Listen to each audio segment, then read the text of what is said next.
Previously on The Lost Element, Asja and Din made their final preparations at the hunting lodge, gathering supplies before parting ways. Din spending a final evening with his sister, while Asja returned to the motley abode. There, Euan struggled with guilt and the fire within, but found brief solace in the simple joy of watching Asja splash in the rain. That night, Din and Brisa shared Volantis and quiet thoughts about change, in themselves, the world, and what lies ahead. Later, sleep came with strange dreams, a void filled with swirling motes of starlight. Though fleeting, the vision lingered. Morning brought rain and farewells. After stocking up and bidding goodbye to Chapter Master Rhukkarrak, the Motley made their way to Valtari's western docks. As Tideswell's flood transformed the desert, they arrived at the Glimmerwake, a radiant emberglass vessel. There, Jean and Quinn offered parting words and entrusted them with a notebook of recent discoveries. Aboard, they met Captain Argon Blazetongue, who welcomed them to the humming ship and guided them to their quarters. Now, as the Glimmerwake glides through rising tides, the Motley Hue sails towards the unknown, secrets stirring beneath the waves, and ancient truths ready to surface.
The first spoonful surprises you.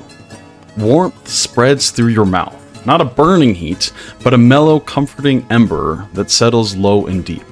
A gentle spice blooms like smoke curling from a hearth, followed by the rich, earthy bite of fire-roasted pepper.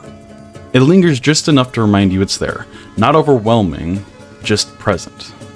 The flavor is simple, but layered. Smoky, filling, familiar in a way you didn't expect. Before you're even finished your first bite, your hand moves instinctively for another spoonful, then another.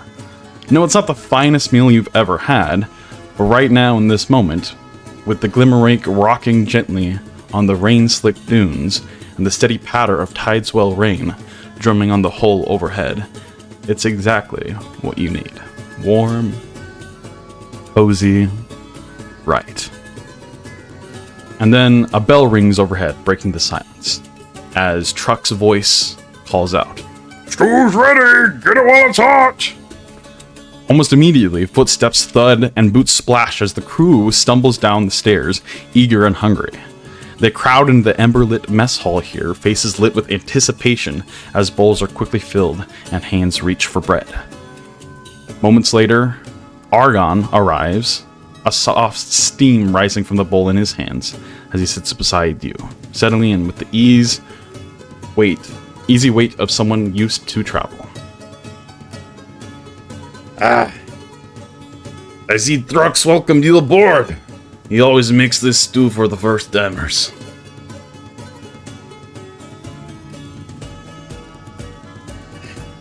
Yes, it's odd. I don't normally enjoy spicy food, but this is good. It's not too spicy that it hurts your tongue. I know that sometimes us fire-inclined folk like it a little more hot, but it's good. If you continue to cook like this, we're going to get along just fine. Asja has cleared the table of the end and is just... When is it appropriate to ask for seconds? As you'll notice that her bowl, like, she's starting to already kind of scrape the bottom of the bowl. It's been a while since breakfast. Argon lets out a low kind of guttural laughter chuckle. There. Well, you can get in line after the crew there. And he points over to where there's a bit of a line where people are still being served. There should be plenty to go around, though. She takes that spoonful that she's been scraping and kind of holds it up to her shoulder. If I don't do this, there might be some chaos later. She just lets Rupert eat the spoonful of stew. As Rupert, like, licks out and just lol, lol, lol, lol, lol. No.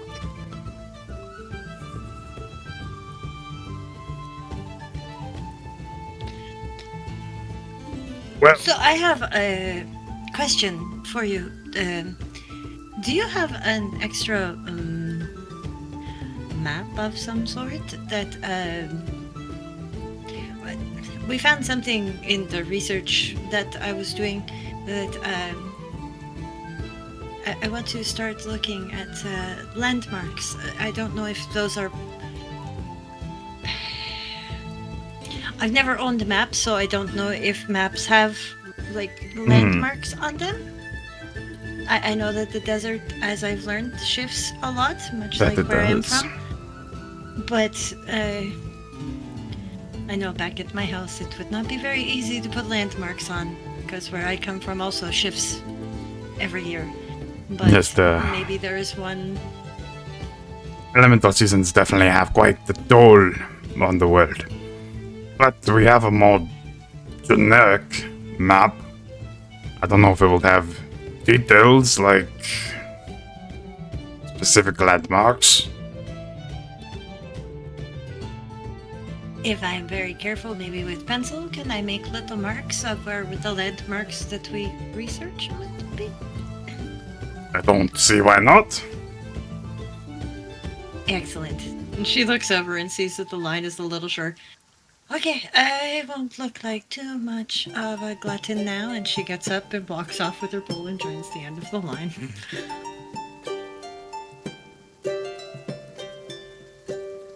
Continues to eat, kind of just giving you all an eye throughout the little short meal here. Now, you said that the journey would take a few weeks. Is that right? Hey, to Florignis, it's a couple weeks at least. If I do want to stop at this place that Jean mentioned, I don't think that's as far away. Probably a week at the most. It's roughly midway. Well, that is good. I think it would be nice to... Like, this is a fine ship, but I imagine that having such a small area to roam would be tiring sometimes, so being able to get out and go on a bit of adventure in the middle would be good. So be it. They will speak with Varel. And he points over to the elf that you saw earlier doing the aeromancy, who has come down for a quick bite to eat as well. They're the navigator slash aeromancer. They got all the details on exactly, like, charting the course. I know that there's a couple options we can take, and I'll leave it up to you and the dangers that each provide to choose where you want to go. But it's time for that later. Urkel will just nod and go back to his meal.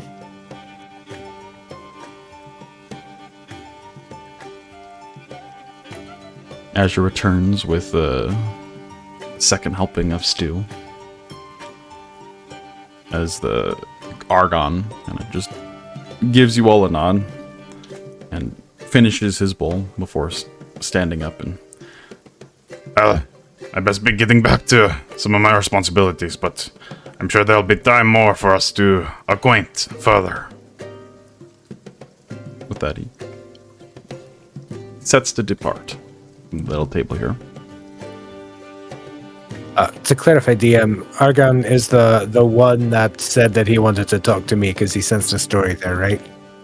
Yes, Argon is the captain, the Right. fire director, yes. I just wanted to clarify. I was a little distracted last session. My apologies. No, you're all good.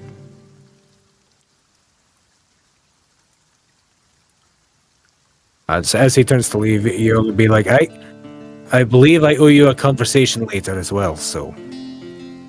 Hey, I believe you do. But I'm sure all you do. I want to hear all your stories. I like to know who I travel with. Not just who you are, but what you've done. That gives one last nod and leaves.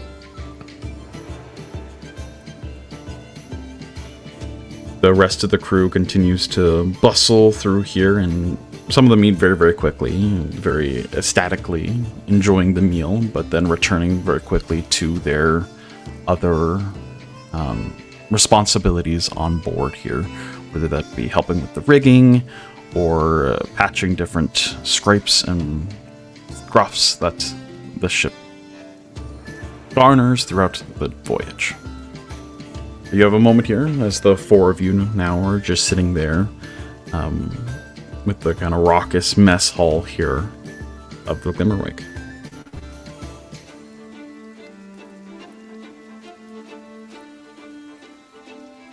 Alright. Well, then I got us a map, and we can make marks on it, so we can start to lay out at least where we know some of the landmarks. And I thought, you know, a lot of these people probably have traveled a lot.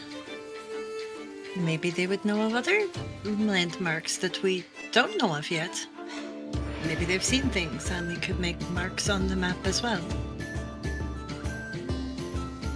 Good idea? Din has been distracted, like looking out the window for most part of the meal and the conversation. And he will be startled a little bit, then turn to Asja. Yes.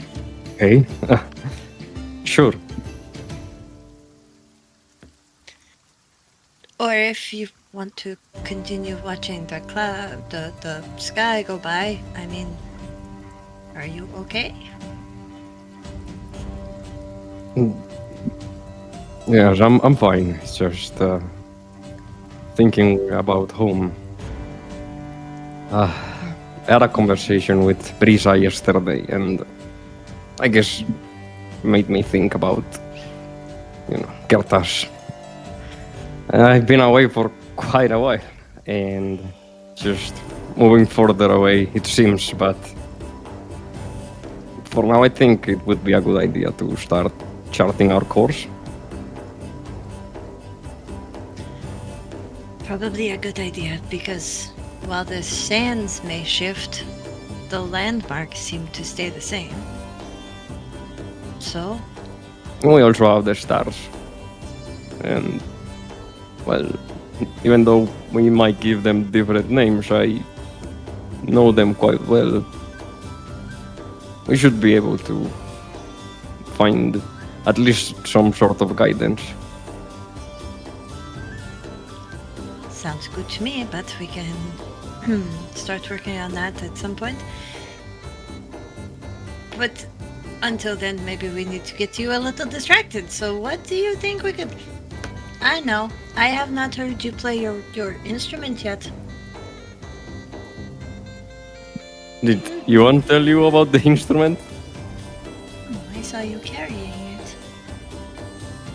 it. It does look different now, doesn't it? It looks very, very interesting. What does it sound like? Well, I guess you'll have to hear it. Maybe you could play for us. Then is gonna look around and see that they're in a very public space right now, and he's gonna be a little shy about it. I don't know. Okay, how about you play us to sleep tonight? Okay, that could work. And really, if you ever want to play in public, you just let me know because I'm pretty sure you play better than I sing. So I will just sing and everybody will be like, oh God, and they'll only to you and, you know, don't worry about it. I'll have most of their attention until they realize that there is beautiful music with the horrible singing. She smiles and kind of gives you a wink. And puts all of her papers back on the table. She's doing this.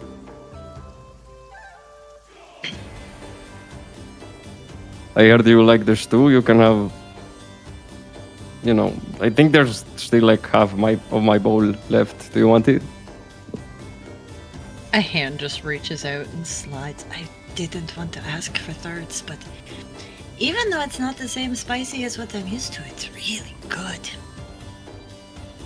And she'll just keep eating. Well, I am not so good at the mapping and stuff like that, and so I think I made some progress with contacting my patron. Is that what you called it, Asja? I think. Not sure. So I think I'm going to go and do some more meditation. Euan, just let me know when you're ready for our daily exercise and spar. Right. But if you need me, I'll be in the quarters. And he's going to get up. Rhukkarrak stands to get up. The elven woman who you've seen walk around here and there. You don't know her personally yet, but she walks up towards the side of the table here and kind of looks at you and almost stands like in your way to leave. So I heard that you're have business, and he'll sit down. named Shante. I am the weapons master and first mate. I'm to show you all our precautionary methods in case we do get into any trouble out here in the dunes. Oh, if you all are done eating, she gives a little nod and looks back towards the stairs, and I'll be waiting. Euan will finish his bowl of stew and will finish drinking the double Tylenol latte that he had made for himself, and will go to stand up. The sooner we get this over with, the sooner I can get back to my practice. Asja will kind of nod, okay, Dad. And she starts cleaning up her papers at the same time as trying to eat and just shoves everything back in her bag and throws it over. And she starts to look like a little kid off to school again as she, like, polishes off her bowl, heading towards the kitchen. If you need help with dishes, I'll be back soon, I think. I can help. I know how to wash dishes really well. Dinner was very good. Thank you, Truck. And heads towards the stairs. You're very welcome. I got the dishes. No need to worry yourself. If there's any left, Truck, I would love a midnight delivery to my room. If you do that kind of thing. I mean, this is just lunch. You gotta wait for dinner. I got something special planned. I think we're going to become very, very good, possibly best friends. Gives you like a little wink before turning back and scooping up and cleaning some of the dishes.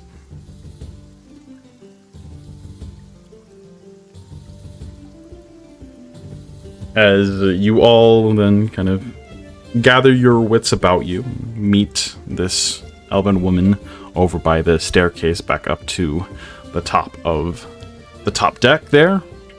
You follow her as she starts to just give a pretty rudimentary... You can tell that this is pretty practiced and that she gives this little instruction to anyone who comes aboard. So, well, you heard just now that we had the bell that just dong. That is our warning system here on ship. If it's just one single bell, like it was just now, that just means food. Get to the mess while it's hot. First come, first serve. If there's two dings, that means there's some sort of Visoric sighting or some sort of danger. Not to make anyone panic, but to be prepared for something that might come closer or be of some urgency. And then if there's, well, 3 bells in a quick succession, that means all hands on deck. Either some sort of storm be heading right our way, or Visorics that are trying to eat us. So we ask that you, being the mercenary type that you are from the Dawnward Sentinels, was what I was told, help in certain scenarios along those lines. We do have, and as you walk aboard there, she starts to walk you over to one of the sides where there is a large ballista of sorts that is currently folded into itself, and so it is not fully outstretched and armed, but it is quite large, similar in a vein to the ballista that you all used when Leviathan hunting back in Elendor, but it definitely looks fancier. Those ones were a little rough around the edges. These ones look very precise, and you can even see a set of arcane runes that have a subtle glow to them alongside this large ballista. We got 3 of these on board here. These arcane harpoonery. They, I don't know if any of you are inclined in the ways of... And she just kind of motions towards it. This weapon. If you are, we can train you over the next couple days on how exactly it works, but more or less it shoots large arcane projectiles that can deliver quite the devastating blast to anything we don't want coming close. Whether that be the sand coilers out there or boulettes we often see. Whatever they are, we want to keep them away from the ship. I'm very interested in learning if you are the one teaching. Absolutely. And do you have your crossbow on you currently? Probably not. But it just gives you an up then. Absolutely can be done. The more that know how to use it effectively, the better, I do believe. So there's this one here. There's that one on the starboard there, and then all the way up front there. And she points out the 3 that are 2 on the side, 1 on the front. I'd like to join in on any of the training along those veins as well. She gives a nod before continuing on. Now we do have other arcane measures that do protect the ship here, the Glimmerwake, from different environmental causes. As you can see, she kind of brings you all to the side of the ship there as you look over and see the... As soon as you put your head over the side, you almost get a sense of a heat wave that kind of brushes up past you. Faint and not super strong, but you can tell that the heat emanating from the bottom of the ship here is very, very hot. And if you were to fall off, it would not be a very great experience, as you would get cooked very quickly. And she kind of informs you of this too. We do ask you don't just jump off board. That could be quite dangerous in a lot of scenarios. Even if you're diving into the water, sometime you'll get scorched. And, well, we don't want to see that. These barriers allow us to glide swiftly across dunes or water alike. Quite convenient in some of the newer installations that we've had over the past harsh here. We do have an emergency thruster, if you would, that is down in the engine room, that in case of emergencies and in case of extra speed, we can amplify the effects. However, it does leave us a little more vulnerable to, well, everything. It is not something we use lightly. It's only in some dire circumstances can we implement that. And usually that's on the captain's behest if we actually do go aboard with that.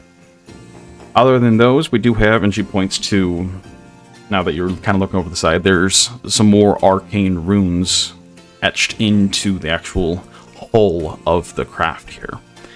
These protective runes allow for some extra defenses if either lightning or some other large arcane source tries to, well, bombard us. We haven't had a lot of issues with pirates or those type, but we wanted to be safe, and Juan wanted this trip to be very protected.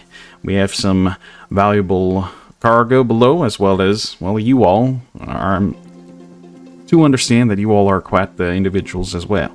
So keeping you all safe, keeping the crew safe is my responsibility, and I do take it very, very serious.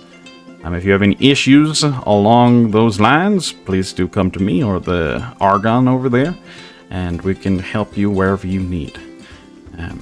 Any questions? Not so far. Very well. No, you were very clear. Thank you. If you do see something of note, I do ask that you inform that some of these other individuals, you can either inform Varel over there or some of the lookouts, and we can get either a better eye on it or sound the alarm. We want to stay safe out here. Well, that's all for now. Enjoy your time on the Glimmerwake. With that, she kind of gives you all one nod again, and then just immediately starts to walk off to go do something else.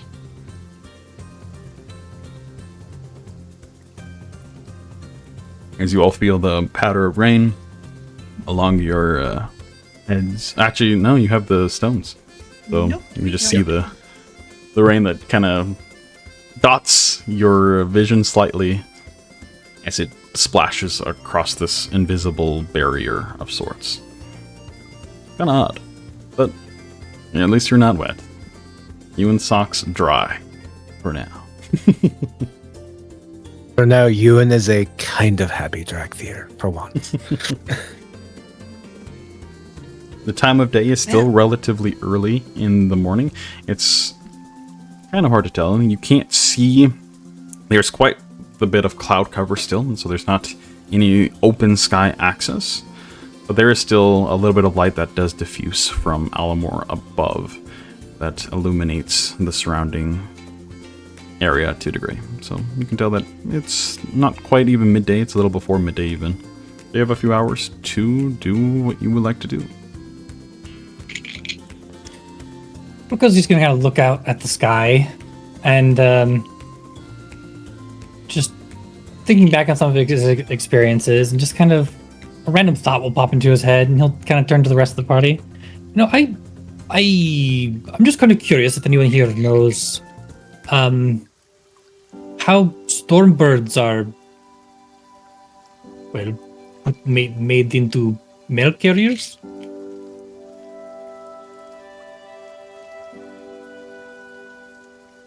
I have no idea. I'd assume they have people that train them. Much like when we were coming here, the Gruntars were trained. Maybe. I don't know, because when they start to get big, they get really... I mean, we try and live with them back at home.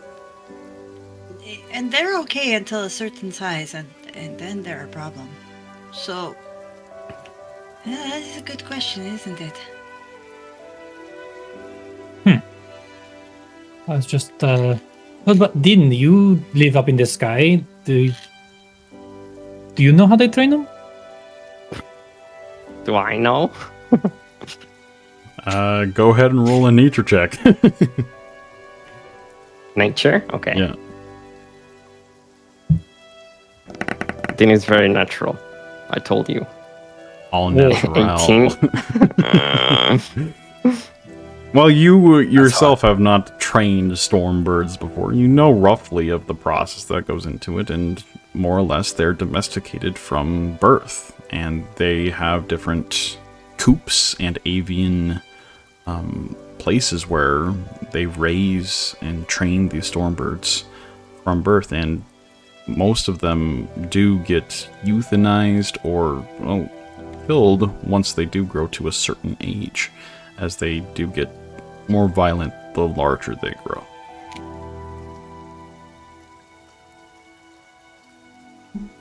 But usually it's not. They have a good several decades of life. It's not until they're like elderly, more or less, that they become a problem. We Crotchety do old use stormbirds.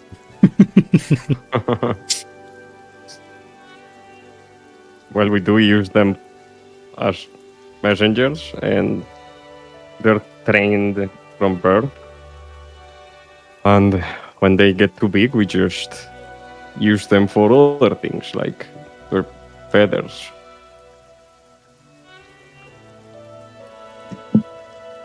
Oh. Right. Interesting. Okay, sorry. Just a random thought. What are your guys' plans for today?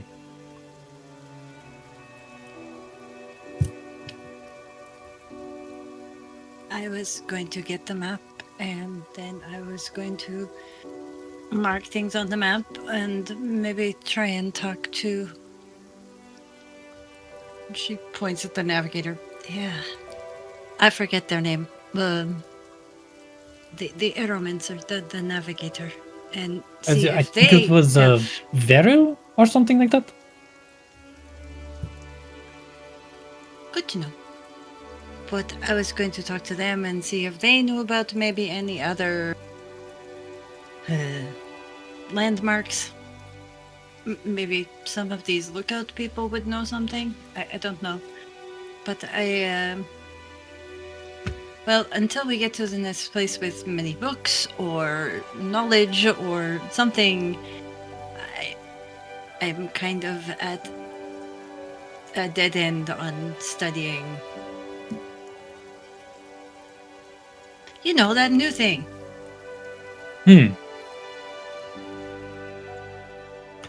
So Makes I sense. figure if the landmarks maybe do have something to do with these temples or these places that hold that kind of stuff, I can move my studies back to. She just kind of points up. You know, that other one. They seem to be connected somehow. I'm just not sure how. As Asja points up, you notice there's a herd of puffogs above you in this moment. They're just kind of floating. Oh no. Flying, or drifting more or less.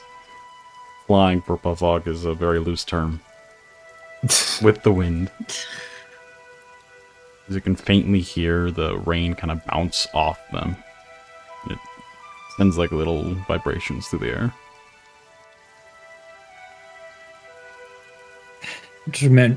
Just imagining like a very mild, low drum beat. Yes. More or less. I remember what happened last time we saw this. And she looks down. I'm going to go get the map. I don't want to watch what happens next. Oh yeah, speaking of that, Ruka's gonna actually look around the sky for danger, for incoming wyverns. Go ahead and roll a perception check for me. Do it at disadvantage because all the heavy rain. Yeah.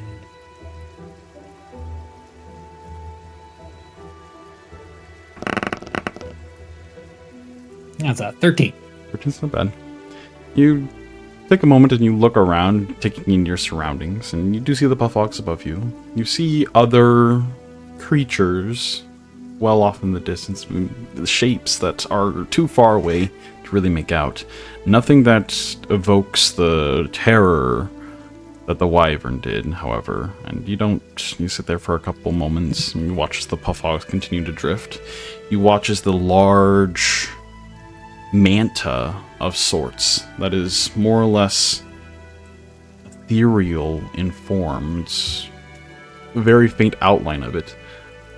As it's drifting across the ship here, it goes higher up and like dances amidst the puffogs there. No violent action taken. It just seems to ride the wind with them for just a moment before returning back down and getting closer to the sails themselves. But you don't see any wyverns. You don't see any large, terrifying creatures that are coming to swoop upon you at this time. Then, if you want to come with me, I was planning on talking to the navigator real quick to find a time for the training. And then, as I said, I'm probably going to go back to meditation.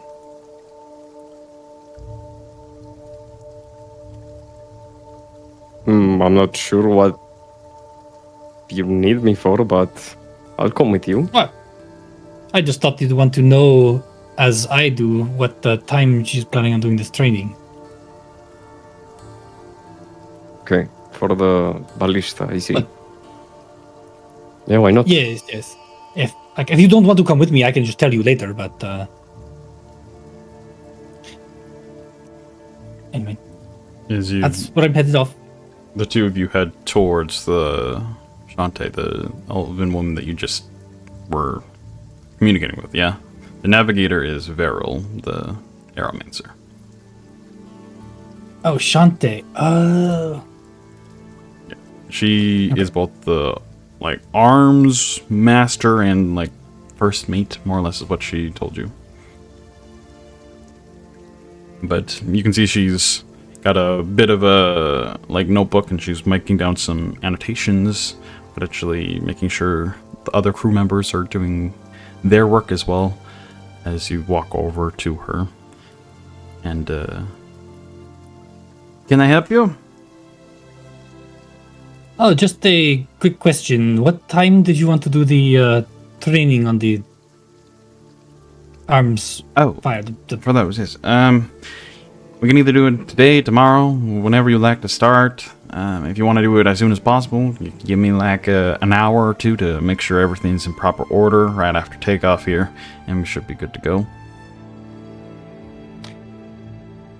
Well, I would much rather be ready if something does happen, so I think I'll just hang around on the deck here until you're ready. Very well. And with that, she kind of barks a little bit of commands and orders. Not in a hostile way, but a very stern kind of get business done way to some of the other crew members here before walking past you, giving you a nod. Continuing to do more of her responsibilities on board here. Yep. Ruka's just gonna take in the view and relax a bit, waiting for whenever she's ready. Okay.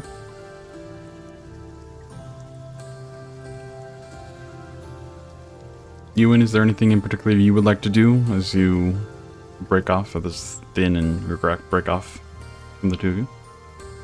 I think Euan goes to try to find someplace rather quiet. Okay. Kind of away from people for the time being. Best place for that probably right now would be your own personal quarters. Or the motley quarters. Yeah, I think Euan will probably head over there. Okay. And is going to do as he has done many times since the battle. And is going to start going over in his head everything that he could have done differently. Every perceived mistake that he feels that he made. And I think it is devolved to a level of he has some paper that he is actually writing notes down on as he is trying to do this huge analytical deep dive into what could have been done differently. maybe to have changed the outcome of what happened. Right.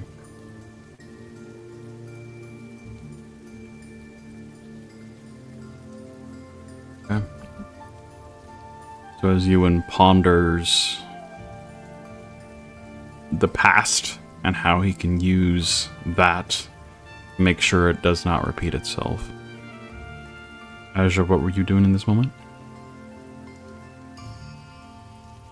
I believe that Argon said that I should talk to Beryl. Yep. Veril about the map, Mm-hmm. and if we wanted to stop at the thing, we should probably let her know as well so that she can work it out. But I also had some questions for her anyways. So I guess that's where she's heading. She's heading to Veril. Okay. You head over to the Aeromancer Viril, who is also the navigator, according to Captain Argon.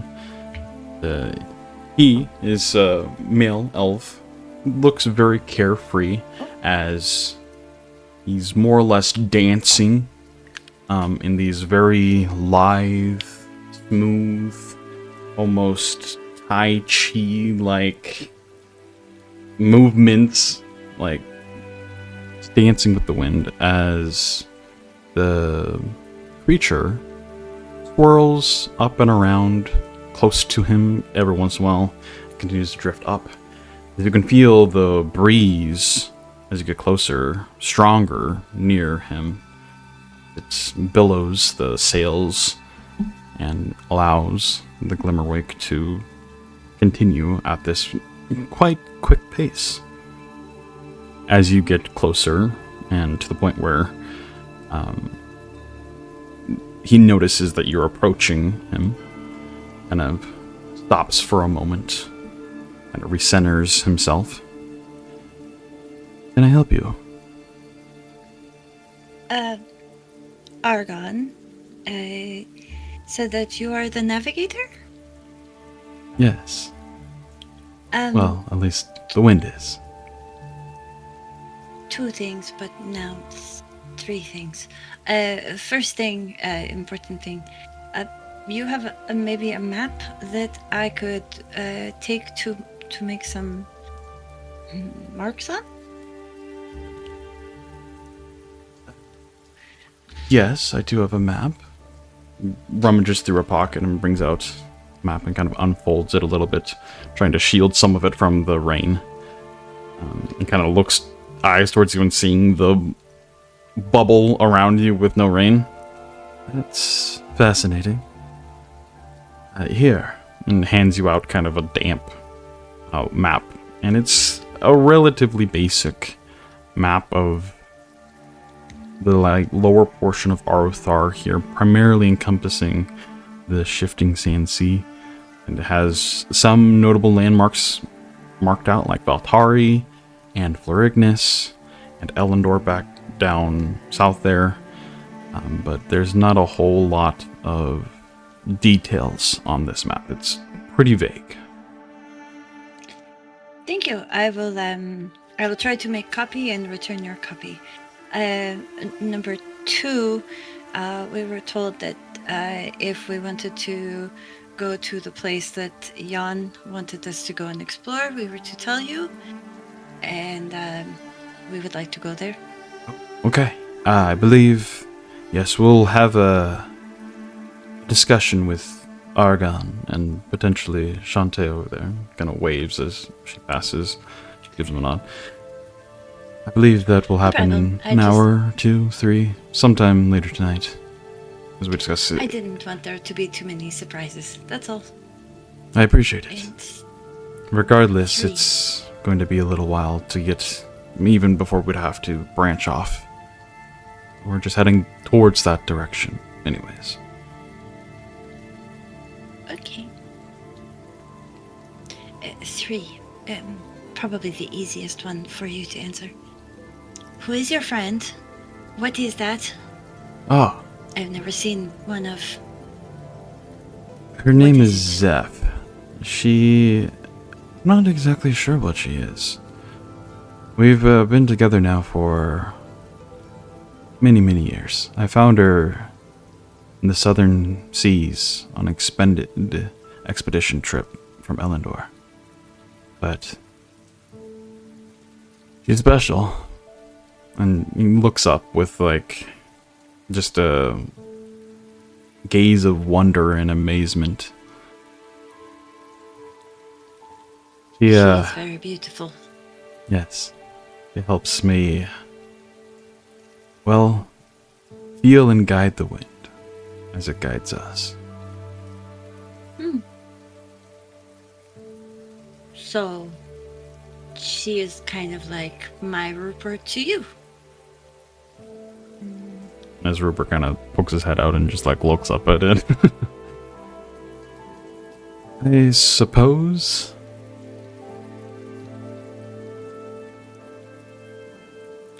She is very interesting.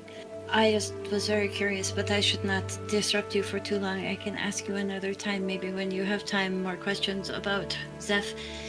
Thank you, and I will talk to you in a few hours. Sounds good. Welcome aboard. Nice meeting you. Thanks. Likewise. What was your name? Asja. Asja. Veril. Farah. Nice to meet you. He gives a nod before once again doing the wind dance. She's gonna back off a little just to kind of, because it's probably very similar movements to the movement she does for her life martial arts. It's the best way to put it. You know, she's gonna watch for a little tiny bit, and then the draw of the map burning a hole in her pocket is going to take her downstairs. Okay. Back to the mess hall, where she will take over part of a table again. Okay. And do you pull back out the notes from Jean? Oh yeah. Okay. Because it was a relatively short, not super expansive, like textbook that John handed you, but you have not yet been able to fully read through all that they entail. Yep, nope, she's studying the book, and she's laid out the map, which is damp to dry, but she's waiting until Din has some time to give her a hand with that one, because she knows that that is one of Din's specialties, and as she already admitted, she's probably not really ever seen a map before, so, I mean, let's leave it to the professional on this one. Yep. The paper that it's made from is mostly water resistant too. The water kind of slicks off of it. It's not like gonna fall apart here as it's wet. Yeah. We'll return above board here as Rhukkarrak, you're just staring off into the distance, kind of looking at the environment. You've traveled the shifting sand sea a couple times now, and it always just surprises you how different it starts to become in this time of year, where you all travel through the hot, intense months of Embervale, the desert like a barren wasteland. Right now, it is a stark contrast to that. You see multiple rivers and pools of water start to rise up from all the rain that has been dousing the land over the past several weeks at this point, and you know it will just continue to grow more and more in its abundancy. But you see different plants start to emerge quite quickly. There's, above a lot of these lakes and shallower waters, you see these vines that kind of carpet a lot of them, that have just small little bulbs of fruit. You're not quite sure what they are, but just blink it. There's also large bulbs of almost like a flower poking out from the sand, but much, much larger, almost as large as a tree, that starts to bloom, and within its blossom there, it's like a bowl that catches the rainwater. It just fascinates you that how much the shifting sand sea changes here and how much it really does shift. Din, what would you like to do during this time? I think things not gonna wait for what's her name?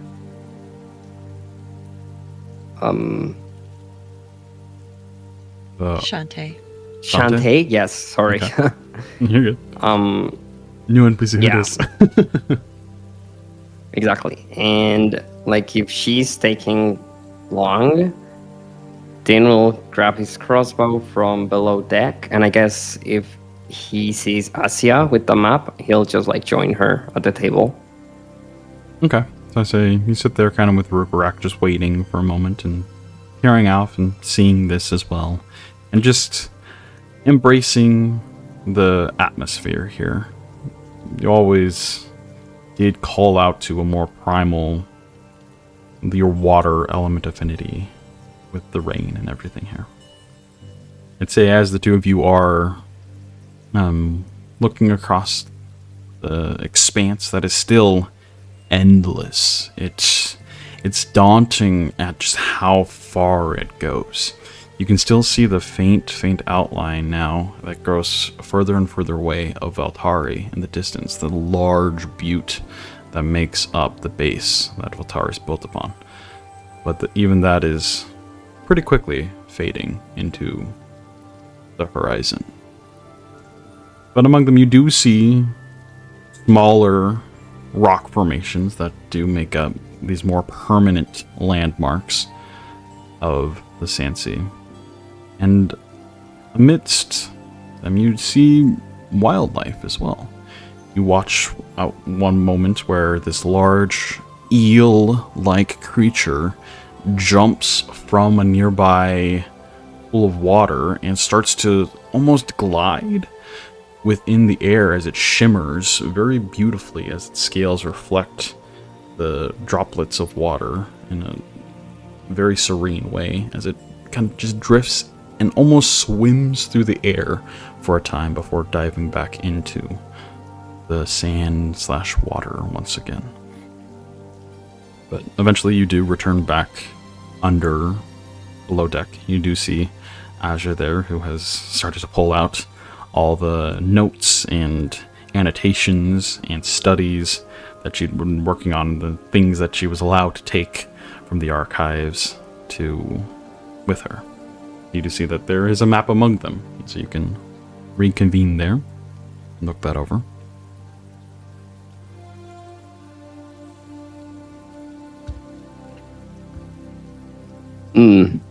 Okay, I can work with this. It's all basic, but it does have some of the landmarks on it. Well, some landmarks on it, like the cities and stuff like that. I figured maybe we could make a copy of it, of our own. Maybe. That would take some time, but I could start working on it if you want, for sure. We did Well, bring parchment with us. sure, I'll do it. I bought the extra. Perfect. Did you have a chance to read what Jan gave you? Some of it so far, but I'm still going through the rest. It's very interesting. It's more like a field journal than an actual textbook of some sort. So there are some things that it's taking a moment for me to understand what the person who took the notes was trying to say, but hopefully by tonight I will have more information.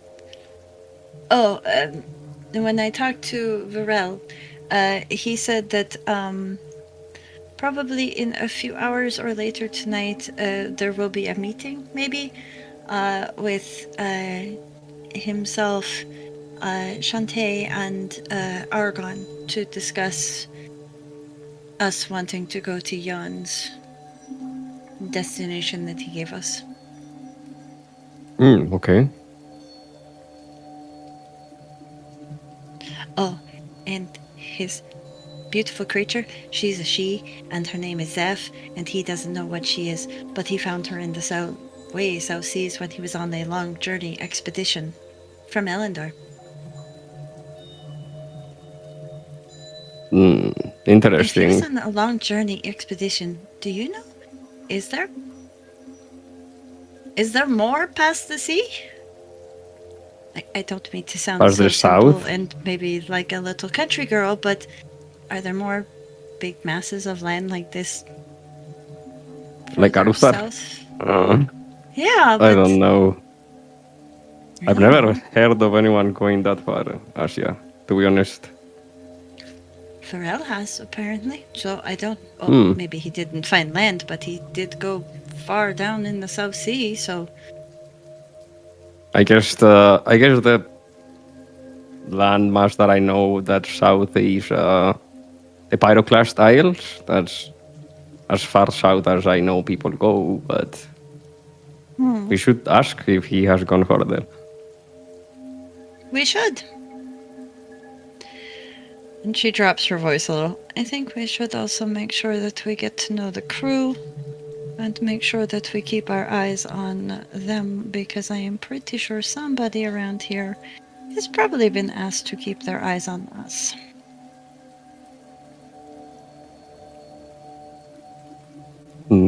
Okay. I trust your instinct.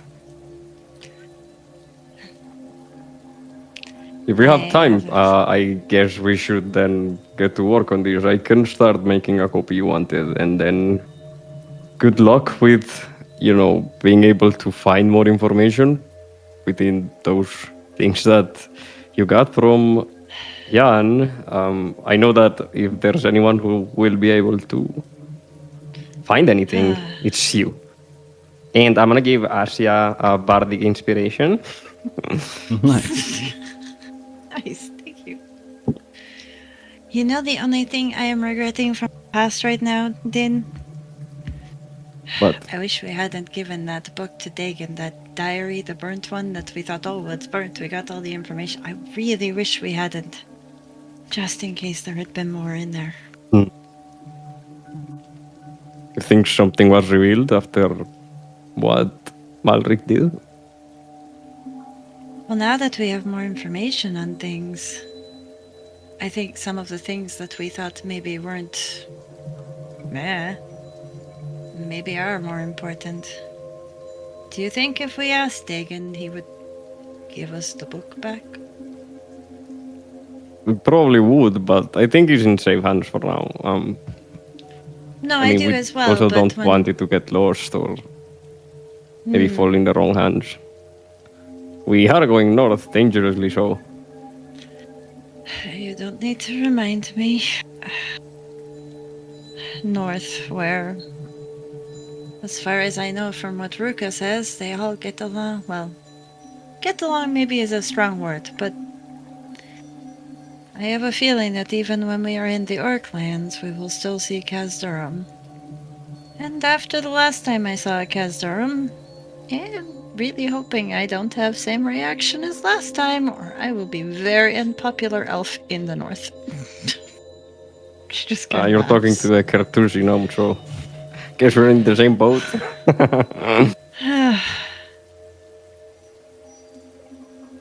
But at the same time, she puts down her pen and looks rather serious.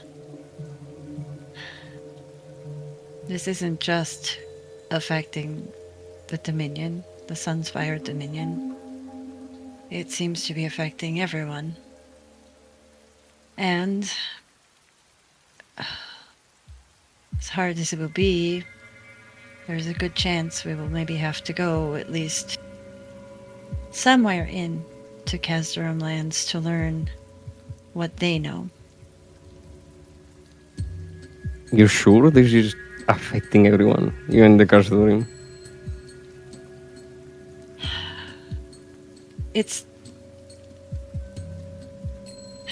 It's just a feeling I have, but the dreams, everybody having that same dream. And then the death energy up in Ruka's village city, whatever it is, encampment. That's why I asked Juan to send people to other places of larger death energy to see if as well it was affecting it, but I don't think this is just a small localized problem. Or maybe it's not a problem. Maybe now the Aether is a good thing. Maybe before it was not a good thing. Maybe now it is a good thing. I don't know. That's what I'm trying to figure out.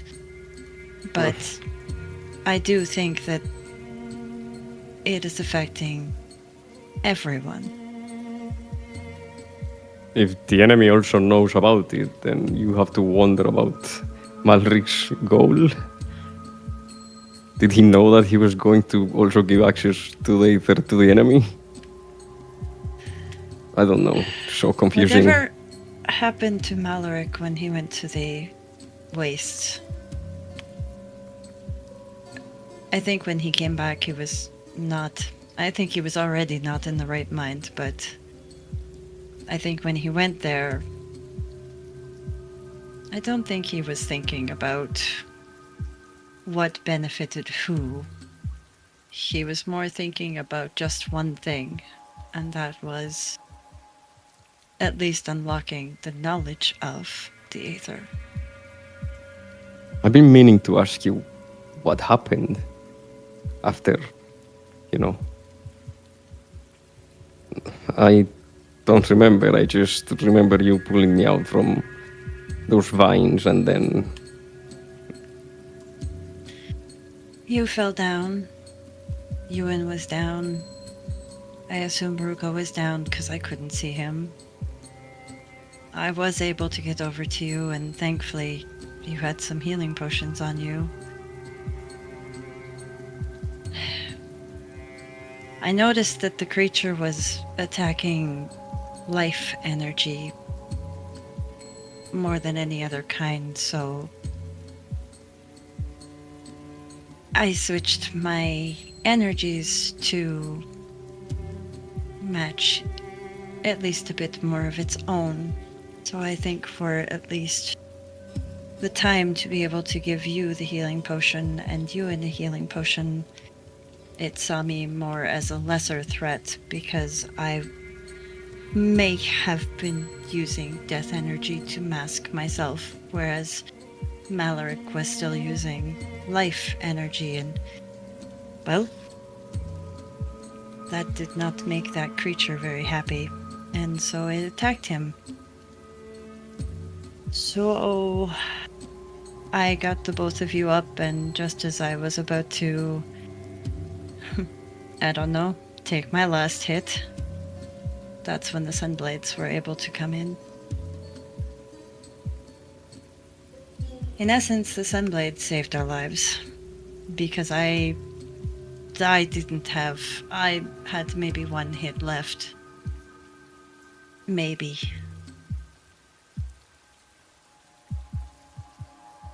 Just so fuzzy. And that vision I had, I don't know. But it's in the past now, and what has happened, and we can't change it. And as Maldorwen said to me, this burden is now mine, and I guess by association, the rest of yours as well. She smiles. And I'm this not book trying isn't going to shake the burden off, but I don't know if Durakthor is the place for a gnome.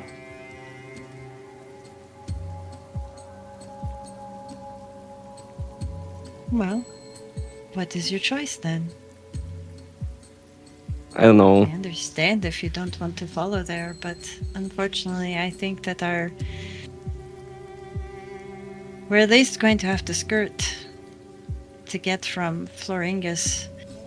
At least I'm assuming we're going to have to skirt their lands to get to the... By my estimation and what I have been deducted from what I've already seen on the maps that I have, If we're looking for those places of power, I don't think they're all gonna be down south. No.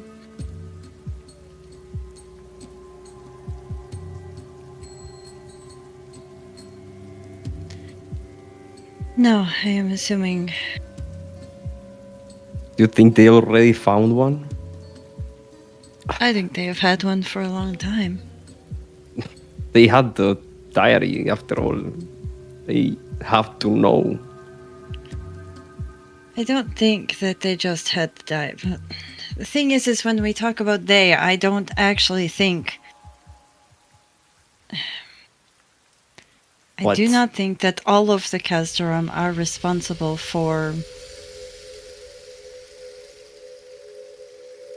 what we're looking into. I don't know how to explain how I feel about it, but I think that there might be, after learning more about how politics work outside of my own society and seeing how shady and underhanded it could be, and if you have enough money, you have good power, or if you can grease the palm of someone, you can get favors. I'm starting to wonder if whoever had this book, the one that we, the celestial, the one that my parents were studying,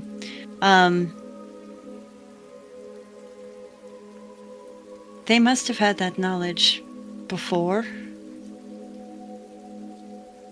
I'm not sure, but they had to know that the book was. I'm not sure what it is, but I think part of the reason that Mythendril was attacked was not the main reason, but I think part of it was trying to discover this book and get other important information on things that were coming. I don't know how to explain it, but I don't think that the Kazdaram as a whole know about everything. But I think that there's somebody there that does know a lot more, and somehow they have the power to sway, I guess, armies. He knew something was coming. He made that very clear when he talked to me. And I don't know, we don't really understand what his plan was. But he must have known something more.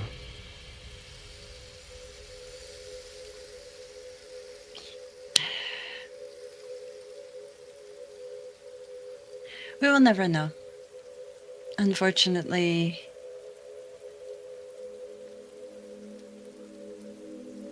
we are nowhere near his body anymore to make him talk. And even if we could, who knows if death will actually ease the mind.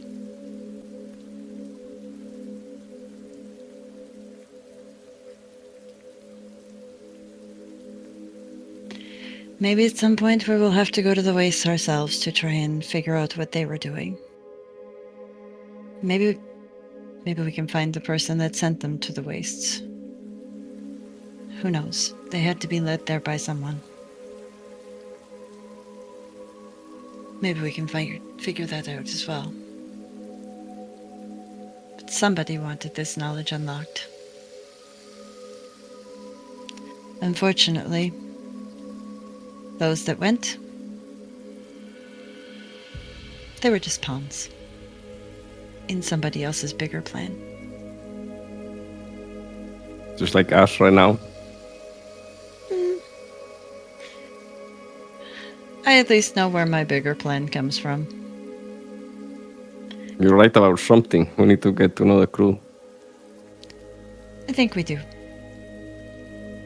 If we're going to travel with them for weeks and trust them with some of the information we're going to find, we need to make sure that they are trustable. Would be interesting to know what they know about Jan.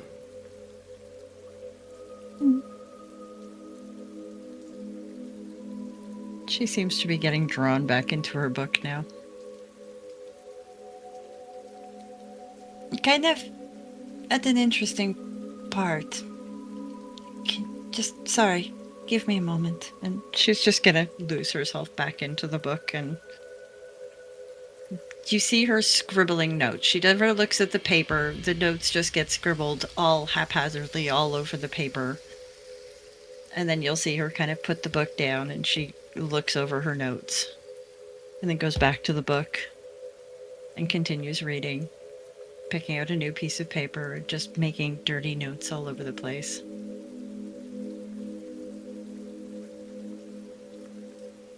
And this bit of information that has drawn Asja to further your attention fully garnered is a little bit of annotation that Juan has made here about the paragons, and a little bit of information that they were able to ascertain about these mysterious figures.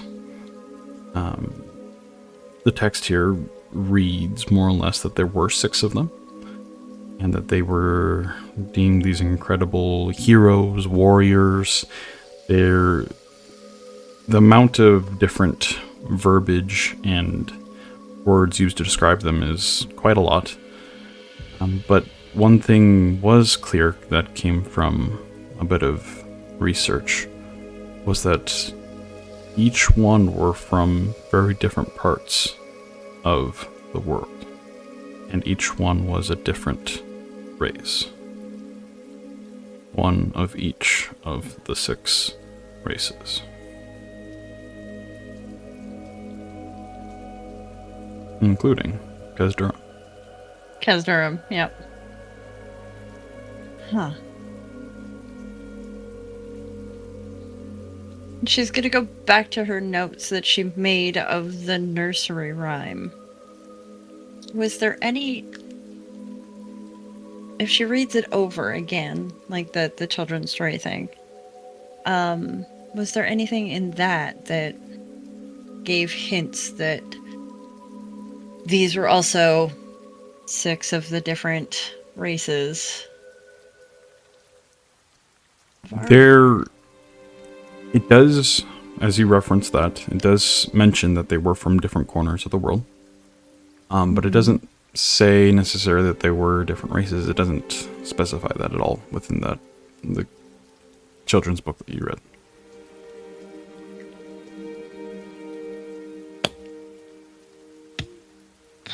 She kind of puts her pen down and rubs her forehead. Well...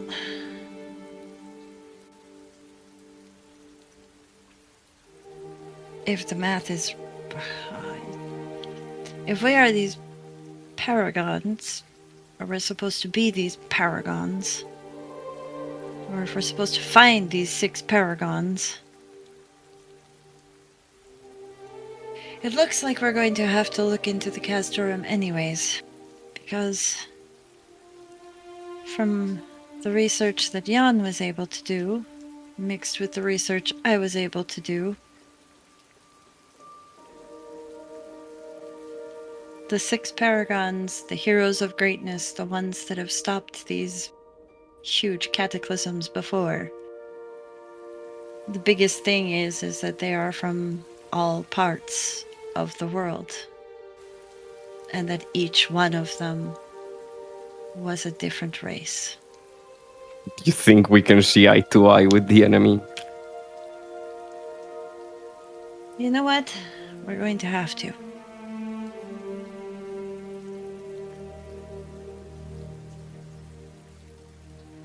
If things go as bad as they could go, and the paragons need to be woken again, we're going to have to. Asja, these are just legends. What's coming is not... What's coming, it's conflict.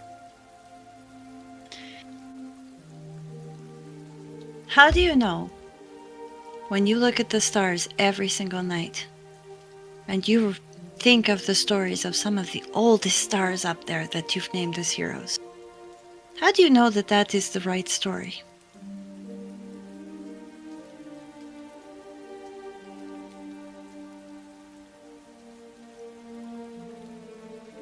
How do you have faith that that is right? We don't know. But what we do know I've seen from... death. I've seen battle.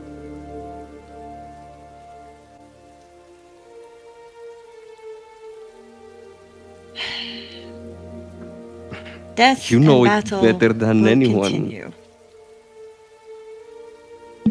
And you know that there will always be conflict until there is firm resolution. And unfortunately, for a very long time, there has been no resolution. So you know that the conflict will just continue, whether we want to believe how it's going to continue or not. The conflict in this case, unfortunately, is going to become, I think, because of what Maldorwen has unlocked. You saw how many people were rushing to leave. How many fights do you think are going to break out because one group finds a temple and another group, gets there just on their heels? But that first group is the one that wants the information.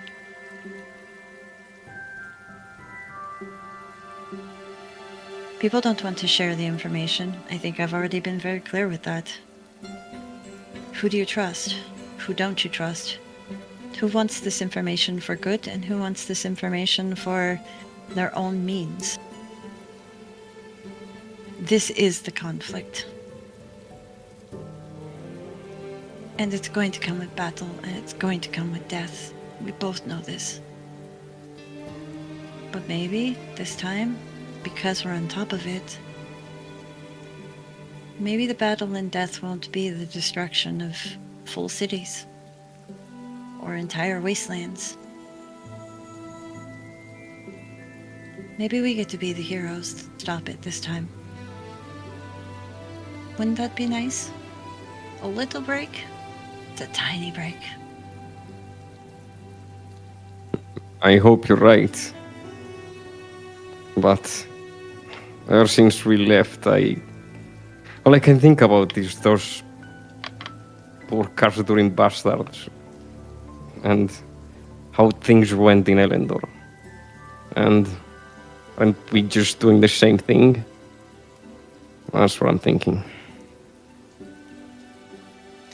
I don't think so. I don't plan on walking into Khazad-dûrim territory with my chest puffed out, casting lightning bolts on them unless they submit to my will. I'd like to go in... Well... While I might be the keeper of this thing, I'm also the Einarog. And the Einarogs were known as great talkers and negotiators and peacemakers. Maybe I need to embrace that when we go in to talk to the Khazad-dûrim. I think it would get a better reception than thunderbolt and lightning, very, very frightening deep. I think I'll just hide behind Yuan. Good plan. We should probably see what the others are doing at some point. Tell them about this new discovery. You both look like you're having quite the serious conversation. His truck pushes past the kitchen there with a little platter of some sort of something and places it on the table in front of you. Picked a little snack. Hopefully, not too good. It always helps me whenever I'm got things like this. And points towards like the books and studying implements. Have a little bit of food to invigorate my brain, if you know what I mean. Slaps his stomach once more. Enjoy. Actually, Trek, I have a question for you.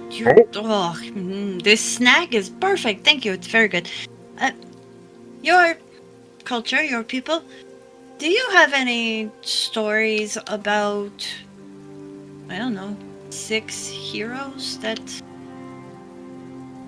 saved the world? 6 heroes that saved the world. I don't want to necessarily say paragon to you because maybe in your culture you call them something else. No, I don't think I've heard that one, no. Oh, doesn't sound familiar to me. Okay, thank you. Welcome. As you bite into they're little, they almost look like marbles in a sense. They got like a coating of this sheen, kind of crystalline, almost orangish color. And as you bite into it, it like cracks and opens and reveals a very soft, chewy, like gluten interior. And it's sweet and it's very, very good.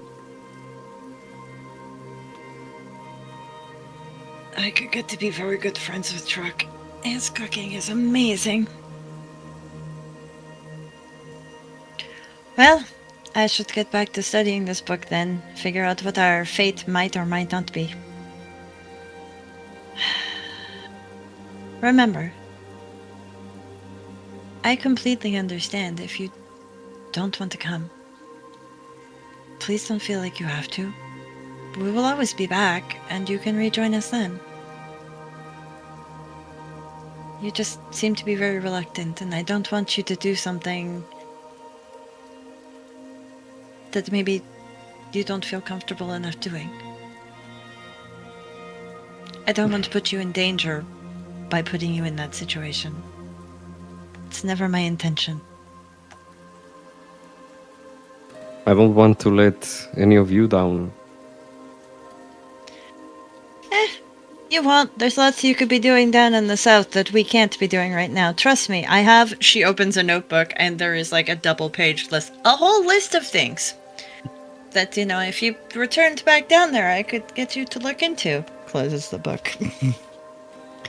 There's only one me. I kind of wish I had a twin. Kinda. Or even a triplet.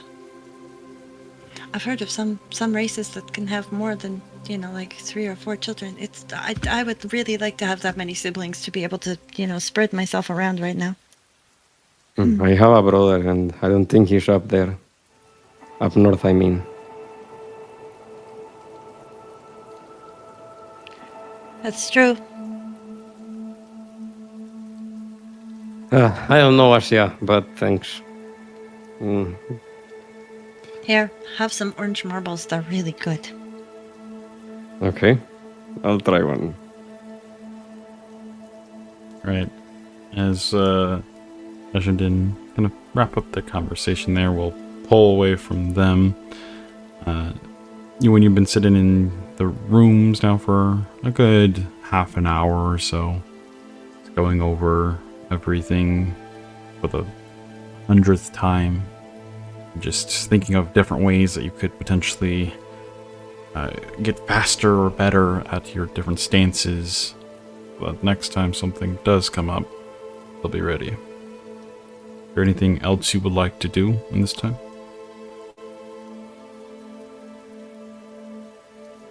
Honestly, I think between the overworking himself for the last couple of months,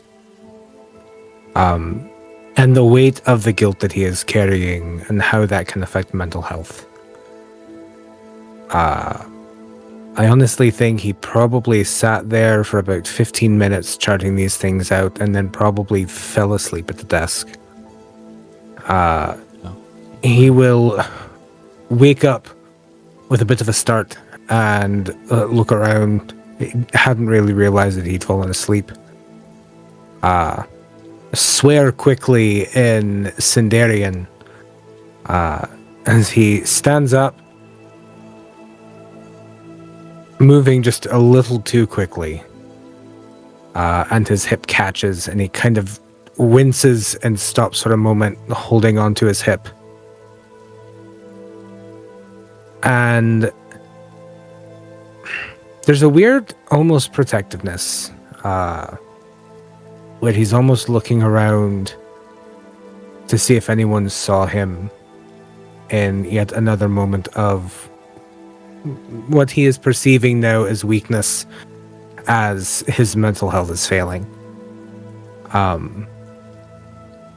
He'll straighten himself up and go out to find Rhukkarrak for their sparring, training, conversation, possibly trying to get Rhukkarrak to start smoking a pipe with him session.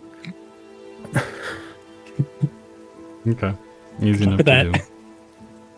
You head back up where you see Rhukkarrak above board there. Just the dome of anti-water catching all the rain as he stares off into the expanse. The rock formations and the different plants go by. You seeing anything interesting out there?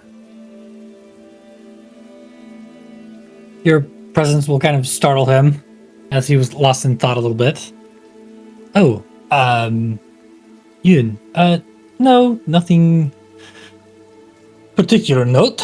It's always strange this time of year. It's so different. But, no, did you need something? Well, you did tell me to come find you when I was available for our practice sessions, so if you're ready, by all means, if you're not. Oh, no. I am just waiting for the training on the ballista, but, no, it is, it is good. It would be really nice to get some exercise in. How are you doing? He'll pause for a moment.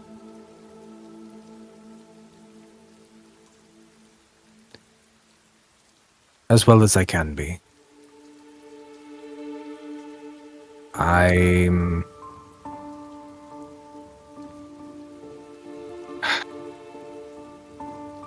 struggling a little bit, Rhukkarrak.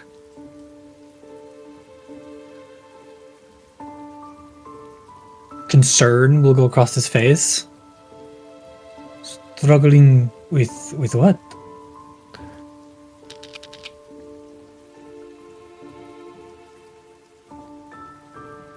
I have now failed my duty 3 times. The first time, my people died.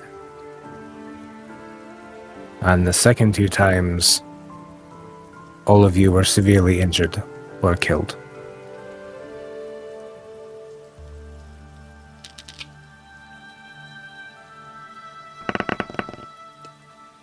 And I don't know how to deal with that.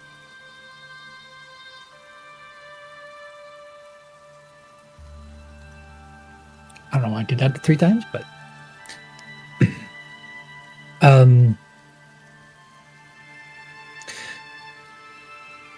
that is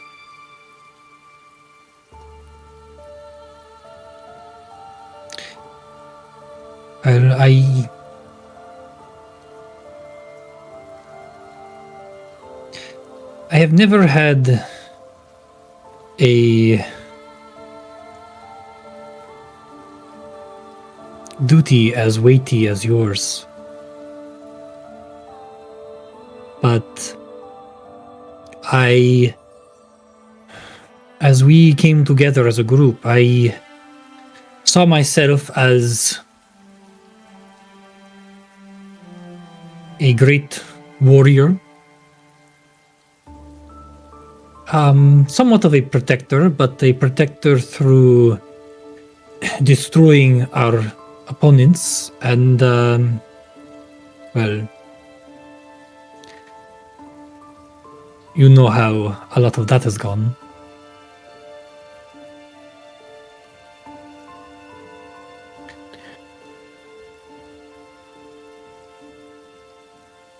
Euan will kind of purse his lips and turn to look out over the railing the same direction as Rhukkarrak is. And just after a couple of moments of silence,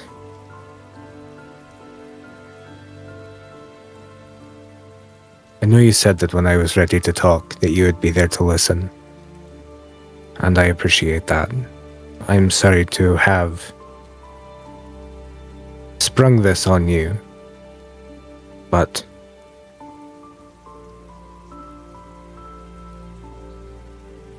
I have never been one to deal with failure well. I have always been one who takes the blame when others get injured or worse at my command or my recommendation.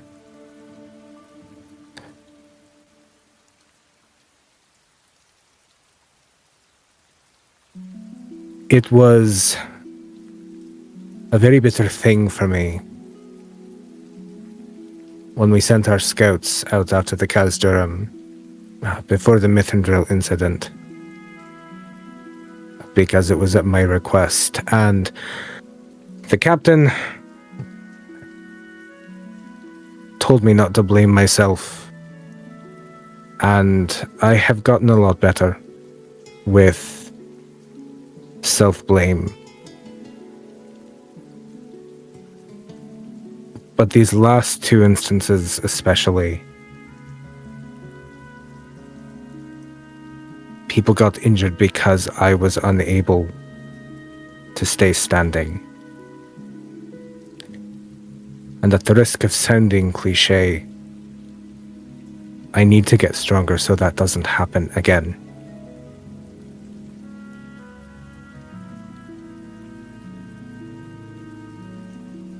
We'll just look at him with a face full of meaning and understanding. I feel the exact same.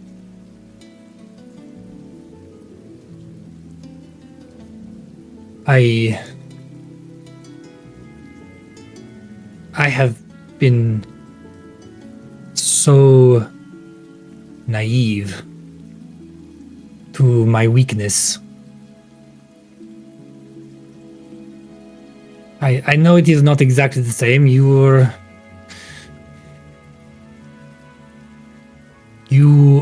are already a great warrior, and your weakness is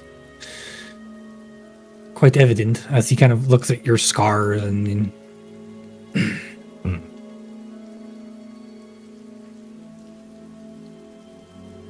but I feel of a similar mind. I'm also just old. And while I have lived a long life, and I'm still fairly spry for someone my age, I have to feel that has some sort of bearing on it. But this blasted injury, and he'll kind of angrily punch his hip, not like in a really hard sort of self-harming way, just out of a bit of frustration. This blasted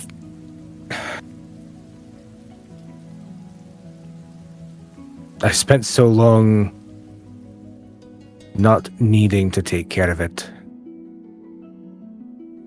Being able to go through life without needing to worry about a bit of slower movement, having some rough days, it wasn't as big of an issue as it is now. And now we're all sitting here facing the weight of the actual world on our shoulders. And for the first time since that night, I feel woefully unequipped. And I came to accept my injury and my shortcomings a very long time ago. But I have found a newfound frustration at my inability to fix it. Each word that he says is very carefully chosen. I think that Rhukkarrak has seen Euan fight and sparred with Euan enough to kind of understand that he is choosing his words carefully, because if he says the wrong thing, it might send him into a rage, and he doesn't want that to happen.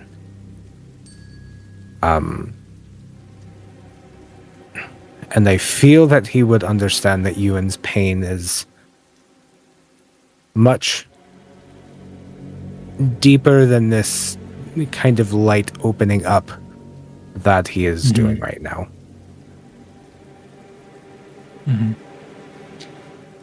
Well, you have Asja to help you medically. You have Din and his knowledge of fighting and expertise. You have me as a partner and hopefully someone that can give you a mild challenge to increase your skill. And I know I speak for everyone that even though you see your experience as failures, I know that it would have been so much worse had you not been there at all. Had you not been willing to raise your blade, to come with us, to stand despite your injury, we probably would not be here at all. We probably would not be able to have this weight of the world.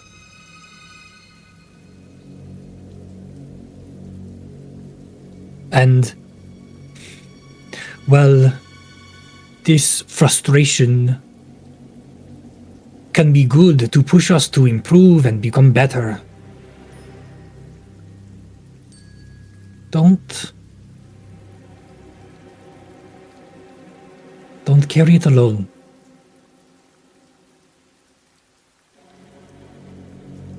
Don't let it overwhelm you.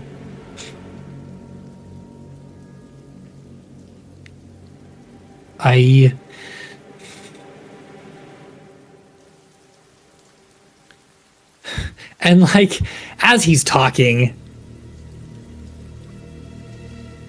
he's reflecting on his own experiences and realizing that he's being somewhat of a hypocrite. And so he'll just let his words kind of hang in the air as he kind of falls silent.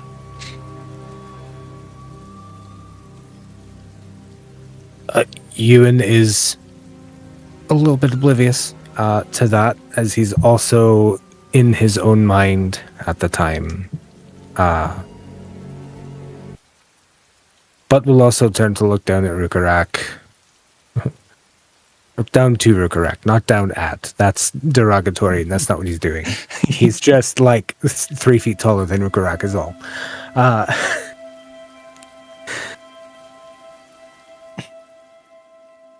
I have been alone for nearly a century. It is very difficult to relearn how to share that load after being the only one to bear it for so long.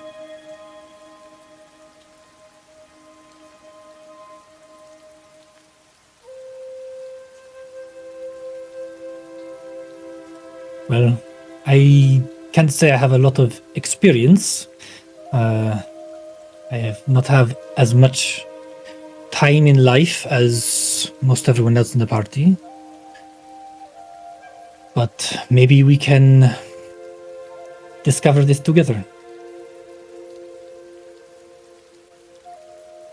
Or relearn on your part. Perhaps. At the very least, we can give it a shot, right? Yes. Shall we work out the cobwebs on our skills here? That sounds like a good plan. I could use a good brawl. Think we could get Truck in on it? Truck? I don't know. Could be fun.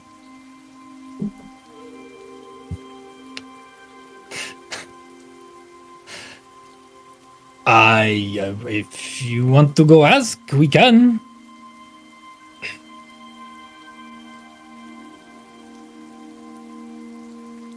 Maybe another time. Come on. Let's work out these cobwebs, as you said. All right. As Euan and Rhukkarrak start to warm up and do some maneuvers, training underneath the heavy rain, somehow not getting really wet. Both Asja and Din beneath deck, researching. Euan and Rhukkarrak, you start clashing amidst the rain here.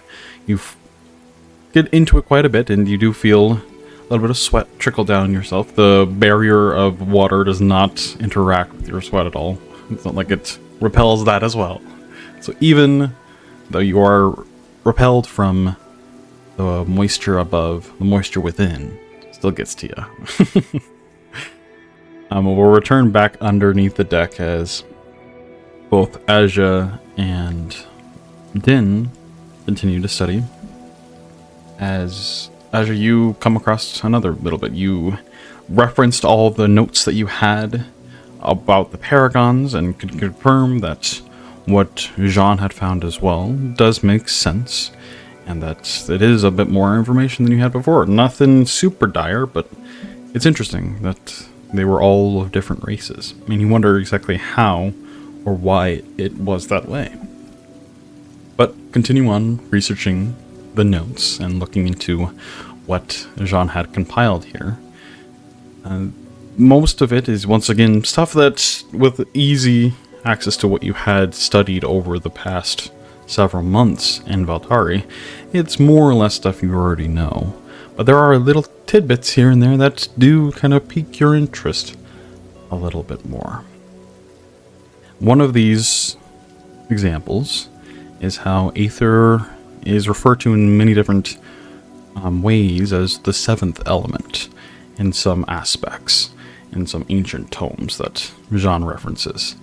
And one thing about that is intriguing is there's hints and a vague, like, talking of it as if it wasn't fully understood by the people before either. As if it was discovered. It was found. And that is intriguing. Some more bit of information you did not have before.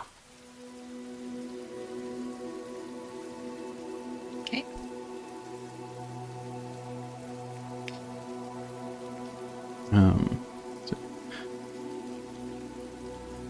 Additionally, as you're kind of nearing the end of the pamphlet here that Juan gave you, they just reference more of how broad and how populated the world in Arathar must have been before the era of despair there, and how that wiped out what could have been millions and millions of people across the continent here.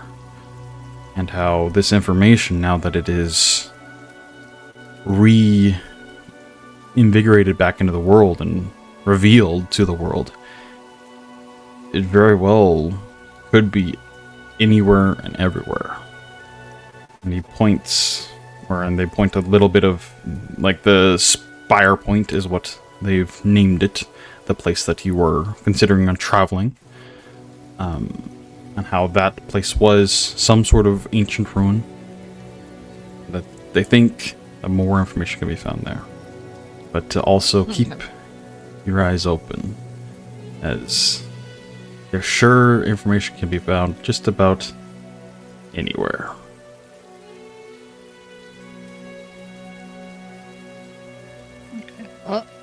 of this, Asja will again start doing that note-taking thing.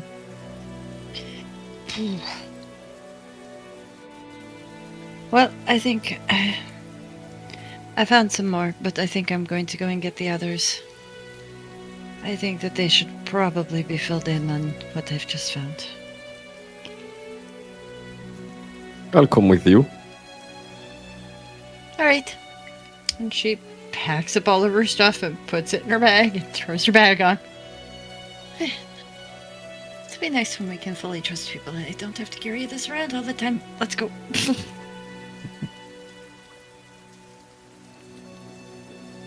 As you walk back up the stairs and see both Euan and Rhukkarrak there, kind of finishing up their training resume, Dante walks over to greet you all once again. Oh, we ready to show these harpoons off? Ballista?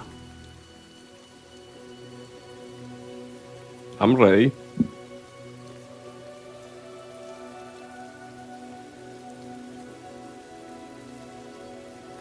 You ready over there, little orc?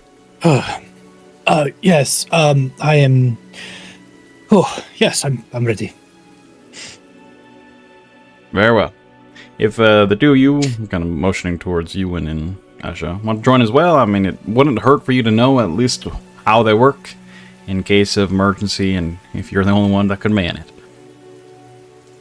She walks back over to the closest one there and starts to press on different runes that glow, and you watch as it unfurls into now the full like crossbow ballista shape. As the arms and the bow of it kind of extend out from the middle there. Now, it doesn't quite have ammunition in the traditional sense. It pulls from the actual energy that fuels the entire Glimmer Wake here. And it needs some time to, well, warm up, if you would.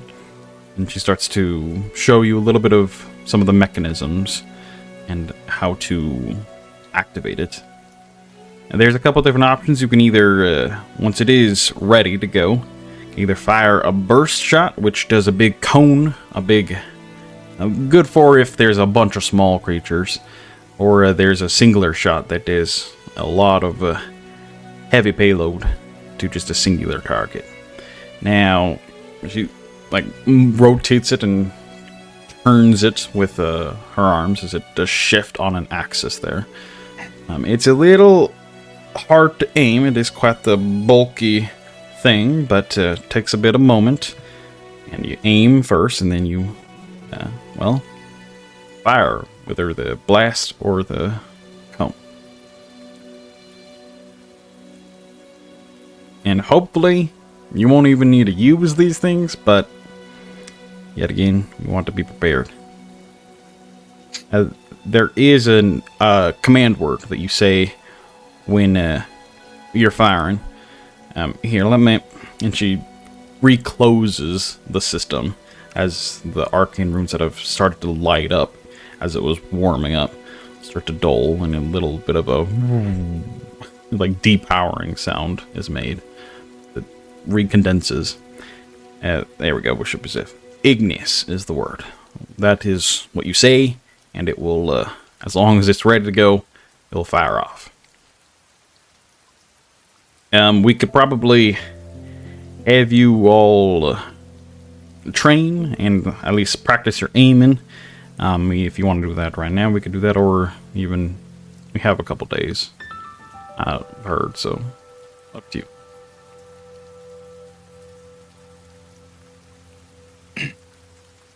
Ruka will turn and look at Asja and Din. Do we have time right now? I think so. Do you have fun? This is not my thing. No. When you're all done, though, I would like to speak to people about a few things. But I think I will wait downstairs where I keep getting fed snacks that are very delicious. I think we might have left half a plate of orange marbles. I should go and reclaim them. Have fun. Bye. And she's like scurrying off with the thoughts of those little orange marbles in her head and the fact that there might still be some on the table waiting. All right, I will warn that if we do practice shooting today, it can only pump out so much power per day. So if Alamar forbid, some sort of beast does come, I don't know, in the next couple hours, it would leave us a little vulnerable. But I'd rather do it today that we are still in sight of the city and exactly not- what I was thinking as well. We are relatively still close to the Vatari, and they keep a pretty wide berth around the city for bigger creatures, so we shouldn't run into anything too bad, hopefully. Here, let me... And she boots it back up as it unfolds once again, starts to re-harness some of that energy that is stored within the hull below. All right, which one was you first? Maybe we make sure that we don't use all the energy today. Definitely a good idea. I mean, I can try it. I'm a terrible shot. I'm going to pass. I'll just watch so I know in case I have to. Very well. Alright, so as Rhukkarrak steps up to the thing here and grabs a hold of the two handles, you see it has a pretty decent weight to it, and it doesn't spin on a swivel super quickly. You have to really put in some effort to actually aim it. And you can imagine in the middle of a fight that would take some time. It definitely would not be point, click, fire, and go. It's a little more of a hefty process. But you start to aim it, and she points out to one of these closer rock formations. I mean, that's a good enough target as it is. It is moving a little bit as we are, but see if you can't hit it.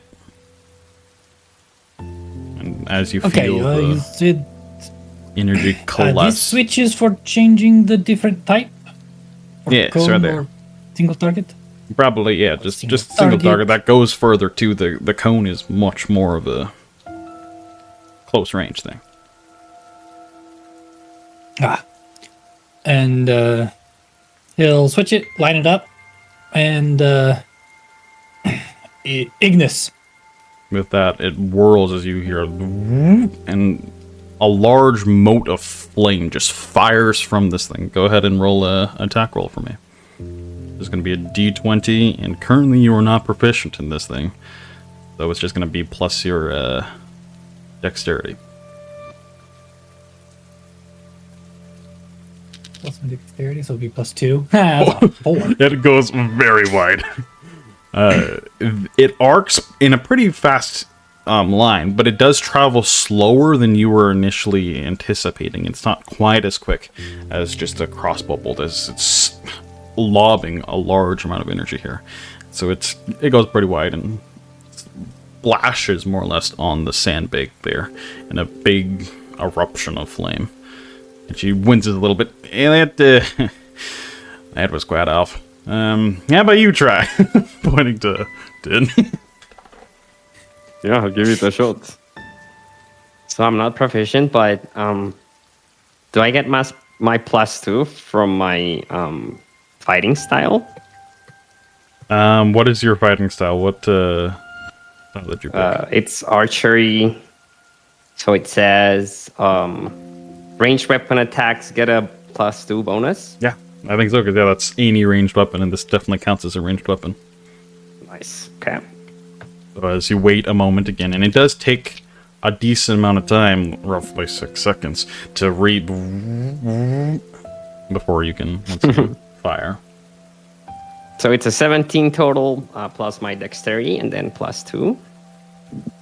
So 17. Okay, yeah. So with that, you definitely hit, as the rock formation is slowly starting to get further and further away. You kind of readjust it slowly, and it takes a bit more effort for you as, well, your smaller stature, but it's not to the point where have to put your entire weight into it. It just is not going to turn uncontrollably.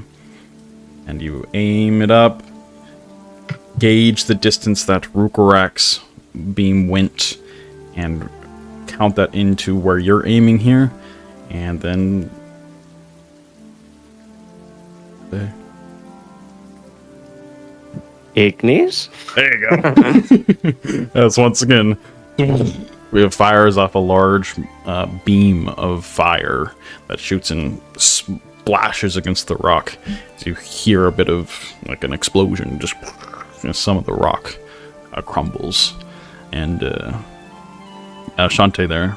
Very well done. Yes, I think yeah, you would definitely do good at this.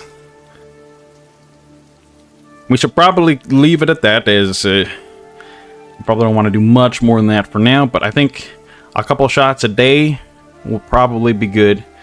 Maybe first thing at dawn to help you get a little bit acclimated to the trajectory, the curvature of the projectile, all that stuff.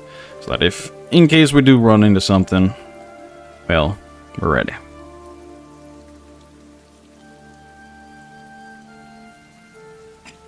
Oh, that sounds good to me. So you can see I could definitely use the practice.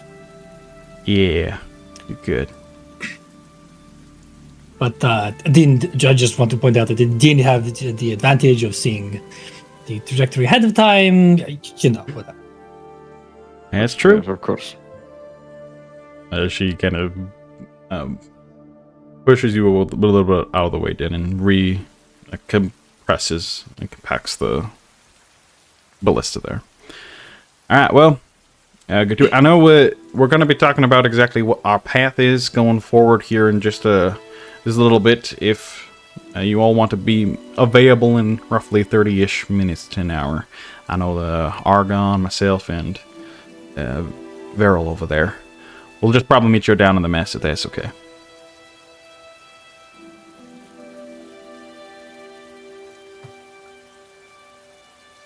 Okay. I think and she turns to the rest of the party. I think Asja had something she wanted to talk about. I can go down there and then wait. I did have a question for you, if you don't mind. Go ahead, shoot. Were you a downward sentinel? To share that the guard, Maltari, perhaps? No, I never. The Sentinels never really got my attention.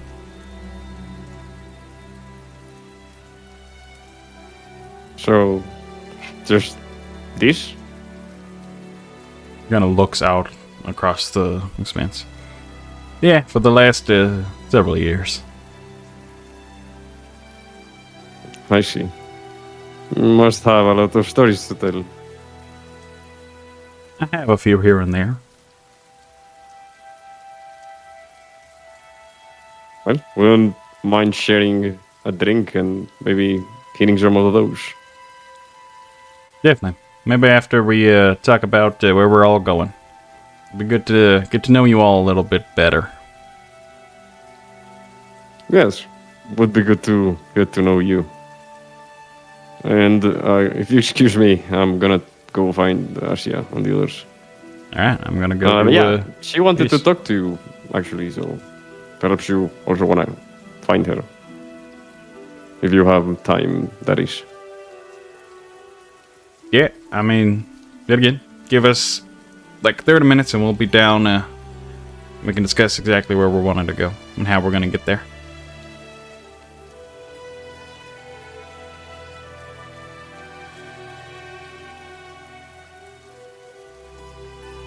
With that, she leaves once more to go and make sure the rest of the crew are once again up to snuff. The Glimmerwig is sailing, and you see it definitely takes a decent amount of manpower to run this vessel.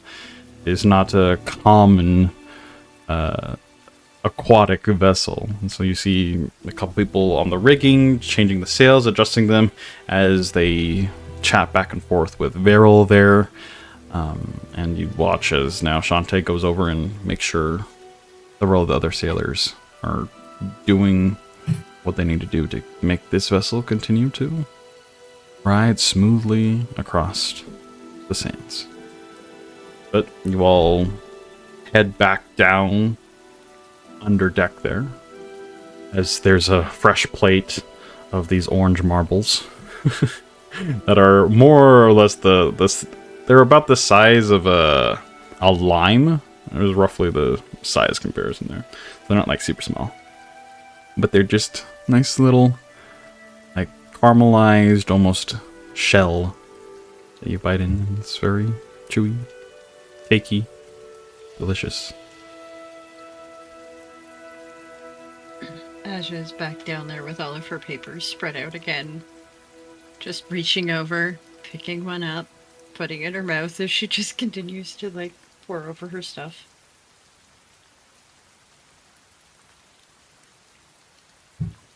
And as she sees people come down, she's going to smile. I swear, I might actually get to have a belly soon if we keep with... Truck is so good with the cooking. You guys should try the marbles. Rukkarrak will sit down and pop they? in his mouth. Euan will skewer one with one of his claws and A eat bit it. of, like, the inner of the juice that kind of oozes out.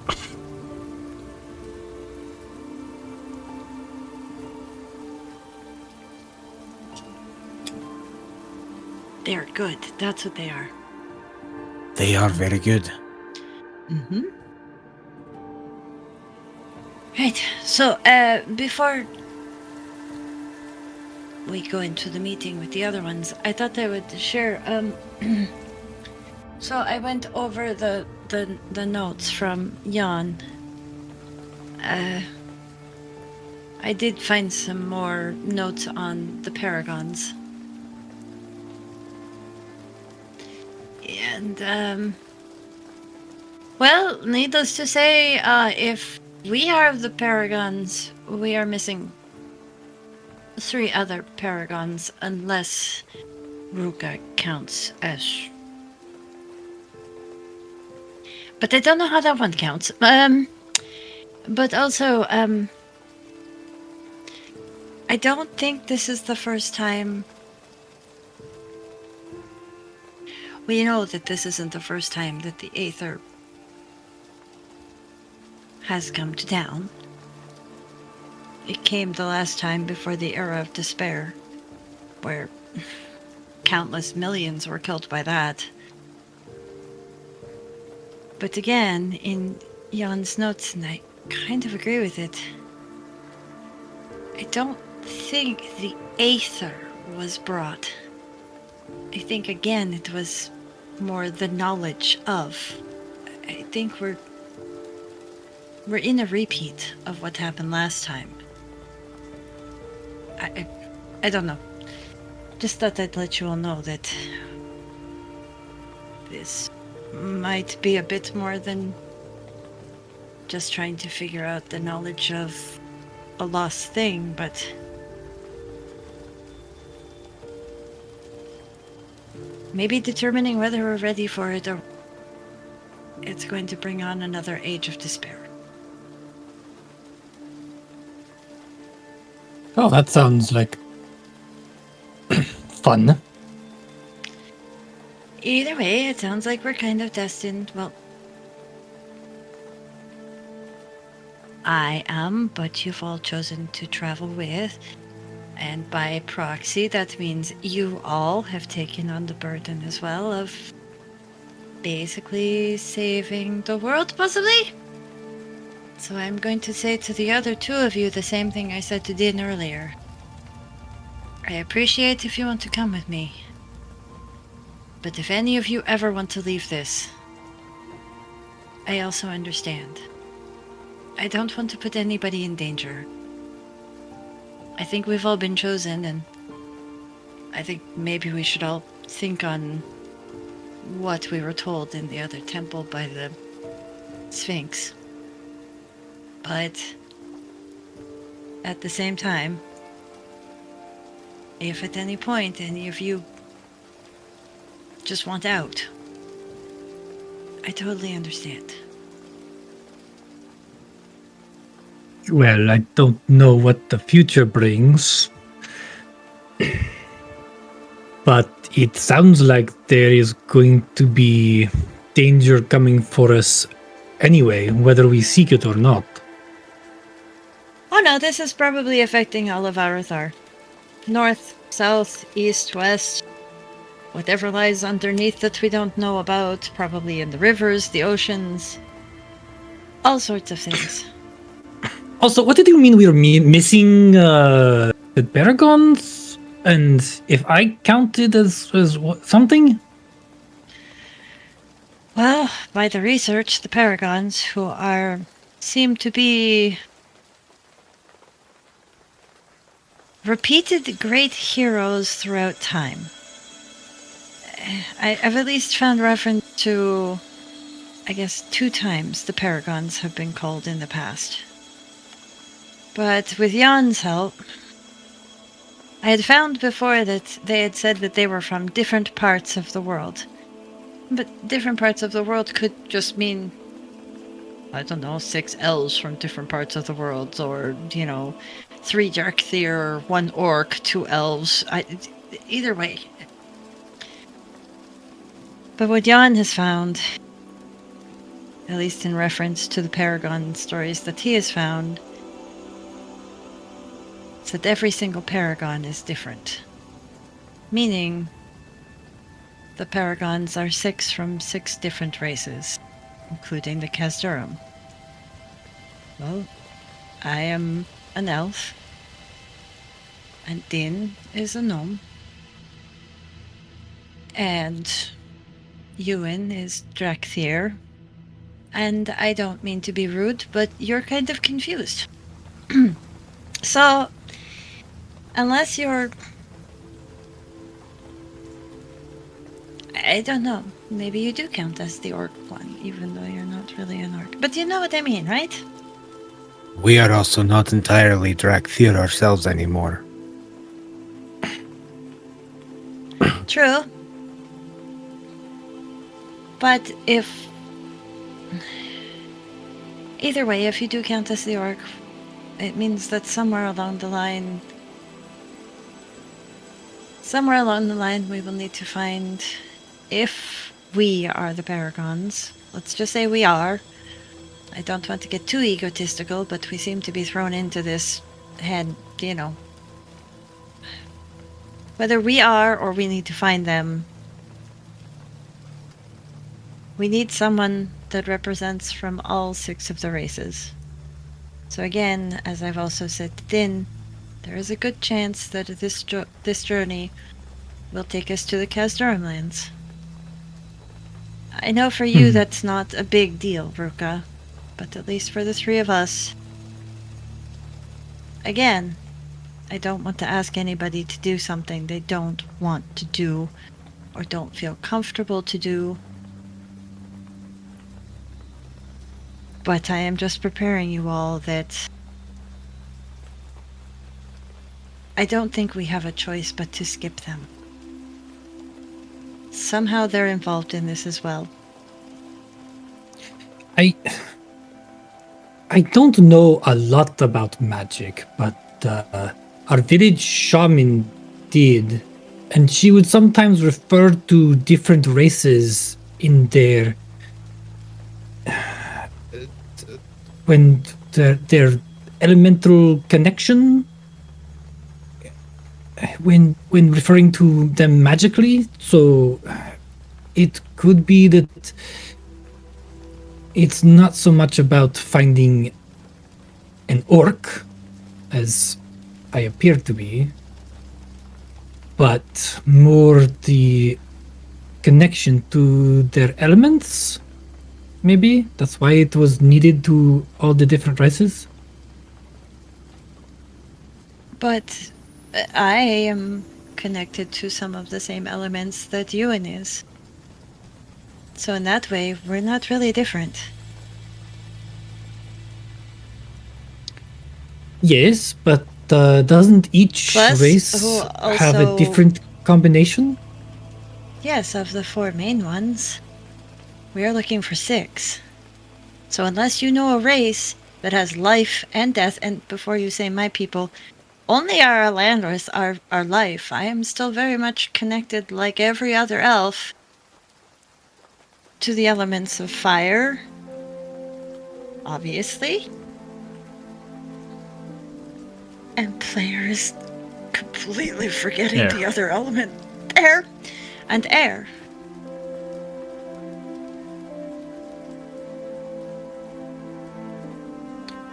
There are only 4 real elements, so unless you know a race that their elements are life and death. Well, I mean, the shaman always referred to all races as connected to both life and death, but then we were connected to specific elements. I don't know. I am no expert, and I just, when we were talking about the Aether and this special connection to magic and it being tied to races, that made me think of some of her teachings. I don't know what it means, but so you might be connected to these elements of fire and air, but your Elandris is that of life, and mine is that of fire. It reacted with me because of what I am. What do you think the chances are that they would react with the others? And perhaps the Elandris are the key. Well, you will all have to wait until we get to Floringus to test that one, because I don't have any more Elandris. I sent them with Damaris and the Sunblades back to there. But that was very much the right choice. I mean, I could do the ceremony with all of you once we get to Floringus and see. Maybe the Elandris will react with all of you. I don't know. I don't think. It's not that we want to keep things guarded to ourselves. Those of us that wear the Elandris, it's just, I don't think it's ever crossed our minds that other races could also wear the Elandris. It was never part of your cultural customs. yes, and well, there might be the possibility that it is a connection to the Elandris. I have never heard anything of an orc, or even what little I know of Drakthir, to have this Elandris, so...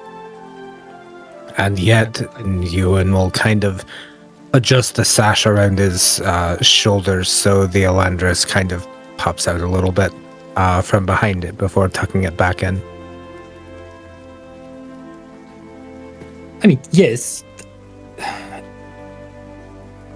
But I'm just saying, as far as these... Although I also did not know much of this history of these ancient, powerful beings, so they could have had Elandris.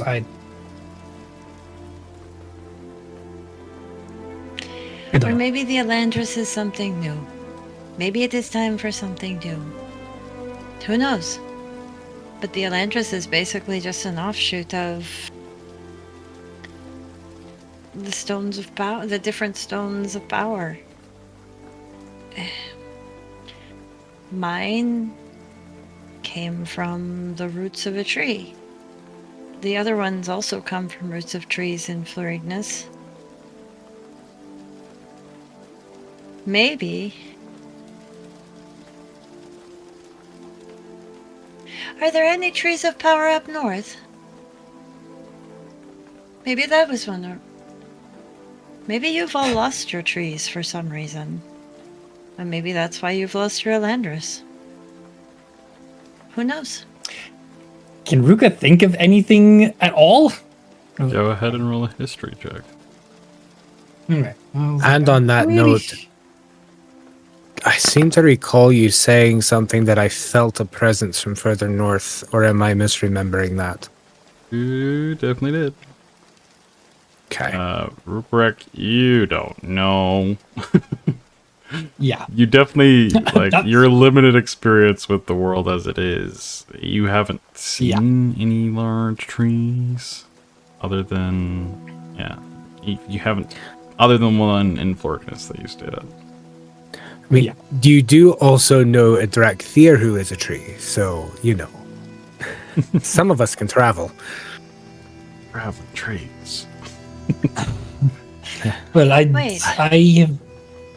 there have been the elemental stone and other such powerful things that protect cities, but as far as trees go, Florignis was the only one I knew of before meeting you all.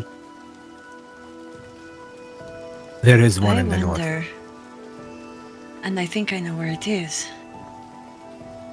I think I know who has a tree. And I think I know why no one's seen it before. I have not seen it, but I can feel it. Ugh. I feel silly. For 80 years I've lived underground. But we grow all of our food underground.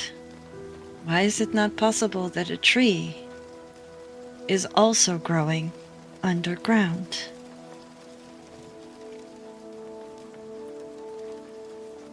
You think the Kazdurum might have one? I think the Kazdurum might have one.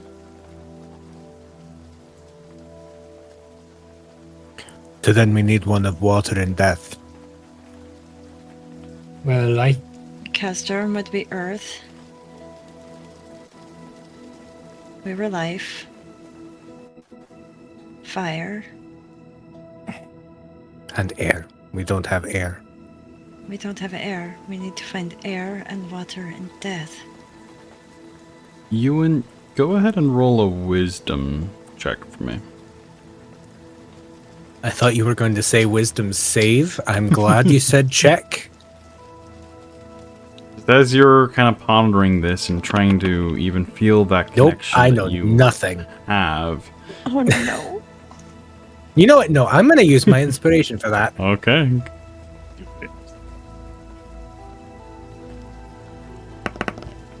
That's a little There you better. go. 10 better. It's 13.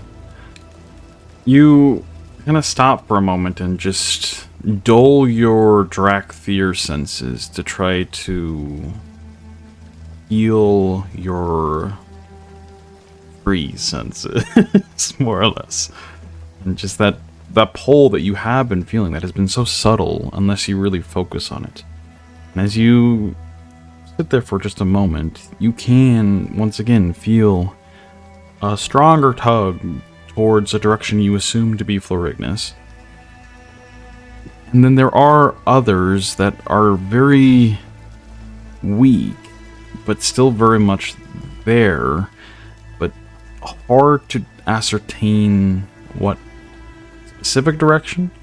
You do definitely feel multiple northern direction. You said multiple in the northern direction? Yes, you're not sure how many, but it definitely does have a small tug in that direction.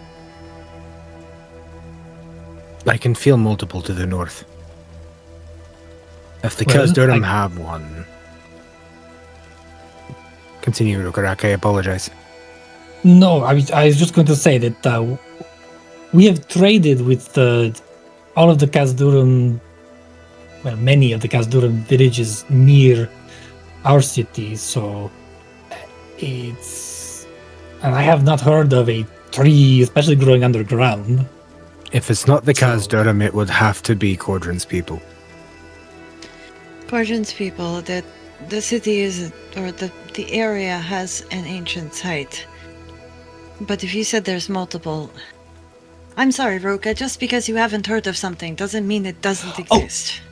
No, I'm not saying that it doesn't. I'm just saying it probably doesn't exist in the more northern cities, because there are many Draktirs, not Draktir, because Kazdura, yeah. Kazdura. All the There are fantasy many names, Kazduric cities. Yeah. There are many Kazduric cities that no one that I know of in my series has ever been to. So there is a possibility, but I'm just saying it is probably in the more southern part of the mountains there. Because we are in the more northern part. Regardless, it does not matter. It sounds like Euan can point us in the right direction. If The we only are one I truly know seeking- truly where it is Florignus.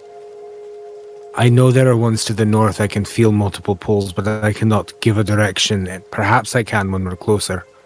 We're fairly close to Florignus right now. And of course, that one is thriving. I also think it's safe to say, if the Khazdurim have one, there's a very real possibility that the Istrakthir also have one of water.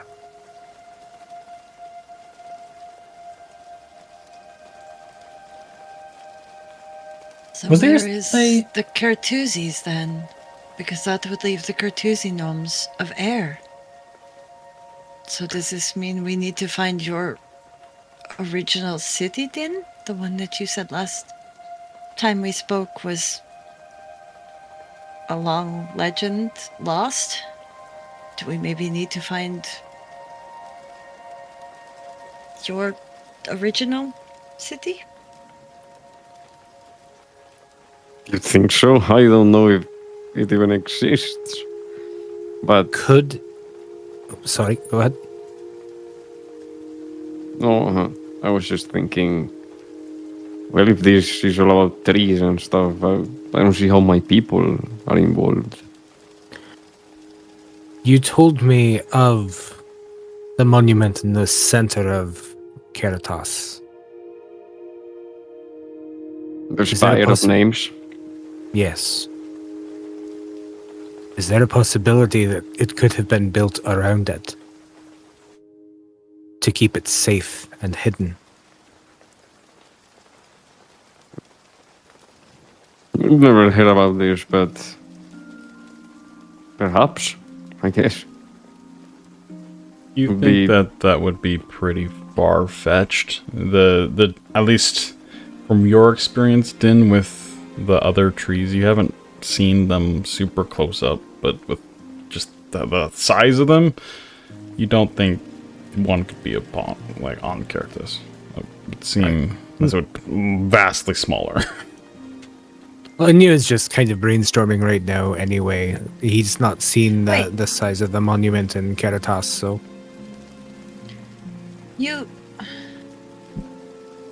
You said something about the bird you were named after before.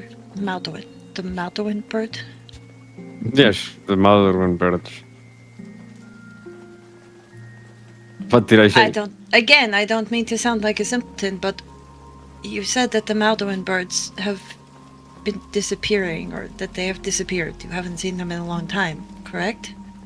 Yes. Where do birds normally live? In trees, right? Right. What if the Maldorwen birds right now are with your tree, protecting your tree? I know, it's crazy, but this is kind of the world I live in. And nothing always makes sense, but that's because sometimes I talk to things that aren't really real. So, you know.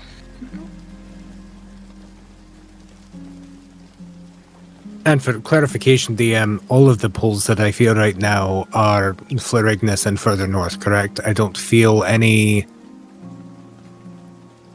that kind of allude to other cardinal directions. They're all that north and out of reach. It's hard to say for certain. It almost you almost feel like it's a pole just without origin other than the one in Florignus. You get a sense Understood. that there definitely are some north, but you're not sure if there is more than that.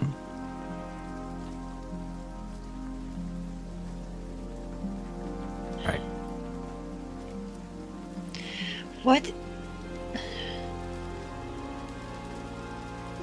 What if part of the reason why when the Cartusi came last, and at least took our our stones, pointing at herself and Euan. Maybe something's happening to their tree as well, and maybe they thought that was the way that they needed to bring life back to it? Maybe their tree has some reason why they took the primal stones. Maybe they thought more primal stones would make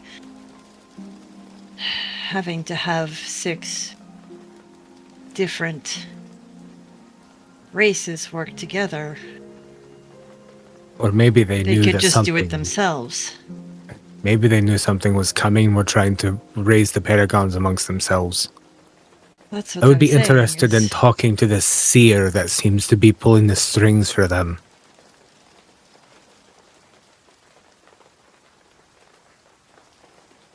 I don't think trusting this seer or even wanting to talk to this seer would be a good idea. I have a feeling that they are the ones that pulled the strings to get the attacks to down south to. I would agree, but I think happen. that it is an inevitability that our paths are going to cross. No, I already know this. I know that going into Castorum territory will happen.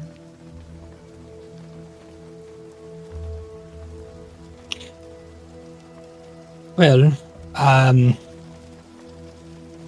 this is interesting, but I feel like we are getting further and further into things that we don't know, and we really need to find more information before we can figure out any of this. No, it is perfectly fine to talk about the information we already have and come up with some ideas of where avenues to look at. We have 3 weeks until we will be anywhere, really, with any more information. This does give us True. ample time to plan. If we can take some time to plan and kind of have some ideas in mind of things to look for, it could help us see a door that's right open in front of us that we wouldn't have thought of previously. Yes, that is true. I'm just a little bit worried that we have a lot of theories centered around a tree that the Khazdurim may or may not have. Even if they don't have it, I know it is there. I know it is somewhere to the north. And whether it is the Khazdurim's tree, the Mithril tree, the Cinder tree. Wow, that was hard to say. Whether it's Floringa's, all of these trees are somehow connected to whatever is about to happen. When the rest of you were battling when I was pushing forward towards Maldorwen and the rest of you were still on the outsides smashing down the barrier, when he was doing the ritual and then there was something, the tree seemed to be reinvigorated with the death energy around it, but when it got put back down, I had a moment where I connected with, I think, the tree. I don't know, but it wasn't the small little hello voice anymore. It was larger than I even remember that's looking as a child's viewpoint up at a giant tree already. It was hundreds of times bigger than that. It was powerful. It was awake. It was alive. It was whatever he did, it woke the tree up. That also matches what I saw in my vision before I woke up. So if he woke up that tree, there's a good chance that other trees will maybe also be starting to wake up. I think the trees are definitely involved in this. Oh, I also think that these absolutely celestial agree. elevators are involved in this. I think They'll whatever have- is up in the stars on the planets is involved in this. Sorry, Din. I didn't mean to cut you off. No, I'm sorry. I was just thinking they'll have plenty of water to drink if they are waking up. Well, they're That is waking up very in the true. right season. You're very true. It would have been worse if they woke up the last season. Only a dragon tree would be cursed to hate wet socks.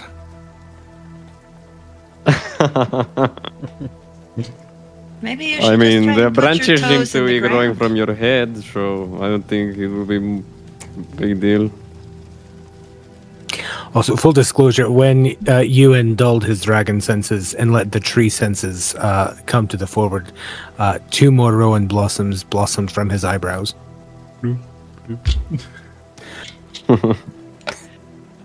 Great. Around this Don't need to time, wax my dad. We need to pluck my dad. you need a landscape. Right. Around this time, Landscape. Tiny are pair of shears. expensive. Chink, chink, chink. you hear boot fall from the stairs as Argon pushes through into the mess, followed by both Shantae and Beryl. Alright, so I heard that you've been talking amongst yourselves. I'm glad you all are here. Hopefully you're figuring whatever Jean wanted you to figure out. I think we need to decide exactly how we are going to go about what we're doing. Beryl, do you have your map? And Beryl, I actually gave it to you. It's right here. It's kind of slide it across the table. We're making a copy of it so that we can make marks on a map. Alright, well, this will work. He slides it towards the middle of the table here. All open. Hey, there it is. Dun, dun, dun, dun. Map here. So more or less, this map shows like this region here. Again, very, very basic. So, we are currently traveling out of Aldari over in this direction. Makes a mark right up in this direct area right here. This is where Jean pointed to, where this spear point, whatever it is, would be located. Now, currently this map is not up to date. Obviously, there's a giant river that connects both Valtari and the Molten Sea over here. And so, we have a couple options on how to get there. We can first go directly there, cutting through the dunes thanks to the Glimmerwake's abilities. We could then follow the Valtesh River, which is the river we are currently on. It is the seasonal river that only comes during Tideswell, connects to Valtari. Or we can go up and around, and there's an area up there called the Soft Steppe. The dunes can be a little bit more loose. But we'll get to that in a moment. Regardless of where we go, there's a couple wins and loses about them. Dante, why don't you take over? You know a little more about it. And Shantae pipes up. Well, yeah, so right now we're on the Valtesh River, and we can continue to take that all the way out to the Molten Sea, then come back up and around to this spire point. However, that does come with a little bit of problems, as if we do that, it might be dangerous in the fact that larger Kraken-like Vizorks tend to nest this time of year in river. They come inland a little bit here, and that's where they brood and make nests. And so we might run into some of them if we go that way. That's one of the dangers. It would be relatively quick, however, because traveling on the open waters is a little bit quicker than on dunes. If we avoid that, though, and just go directly there through the dunes, that would probably be the fastest route. However, we would then be crossing over the Spirit Dunes. I don't know if many of you have traveled much of the Shifting Sand Sea, but there's a pocket of area that most trailers tend to avoid, called the Spirit Dunes, and they're just kind of cursed. I don't know. There's a lot of rumors and a lot of untruths about them, and unknown factors. But people have claimed to seen spirits and other, spooky sightings. And so we can definitely travel across that. It would be the fastest, but it's an unknown element of exactly what we might run into, whether that be undead or specters that could leave us with lingering energies. I don't know. But then the third option is going up and around that, avoiding the spirit dunes altogether. But then we got the issue of that's the soft step. Like Ardon was saying, it's a little bit more of a... I mean, sinkholes tend to happen there, here and there. It usually is relatively safe. That would be the longest route, but probably the safest. Unless we do manage to fall into a sinkhole. But likelihood wouldn't be too dangerous. Veril pipes up at this point. Regardless of where we go, I'm sure the wind will guide us. Euan kind of sits and thinks pensively for a moment as they're explaining the routes that we can take. And his mind drifts to the heartroot sapling waking up when exposed to an incredible amount of death energy.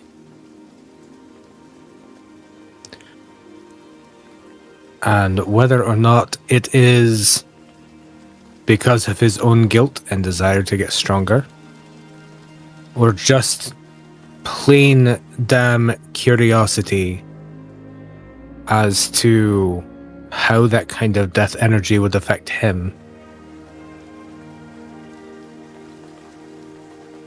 he will just lightly say, I think we should go over the spirit dunes.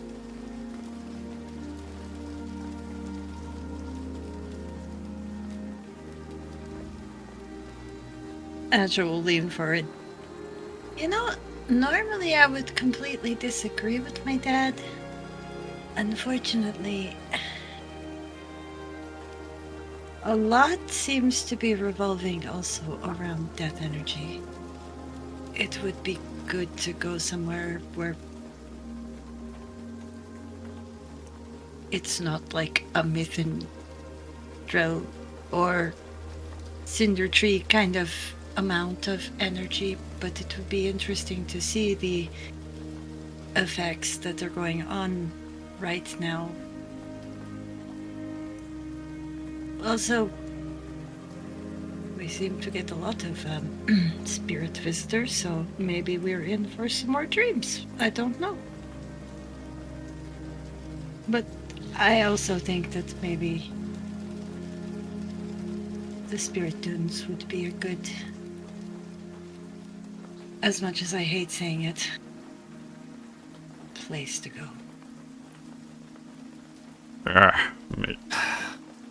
Well, Definitely. I mean, if we are looking for what others have not found, there does seem to be much mystery in that direction. And if it's an unknown pocket of just places where death collects, there might be another temple there, or something else. As I'm starting to learn untruths and stories that tell you why you shouldn't go somewhere, were generally put in place for a very good reason by people. Normally, they're also trying to hide something. Maybe there's something else there. Again, though, I don't want to put anybody in danger. If everyone else doesn't want to do this, and it's just Euan and I, then I guess he and I can come back another time if we need to. If our path draws us this way, but that's my vote. as I have this slight feeling that this is not a good idea, but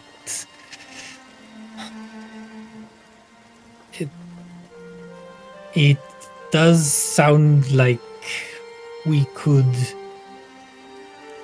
like I said, find something important there.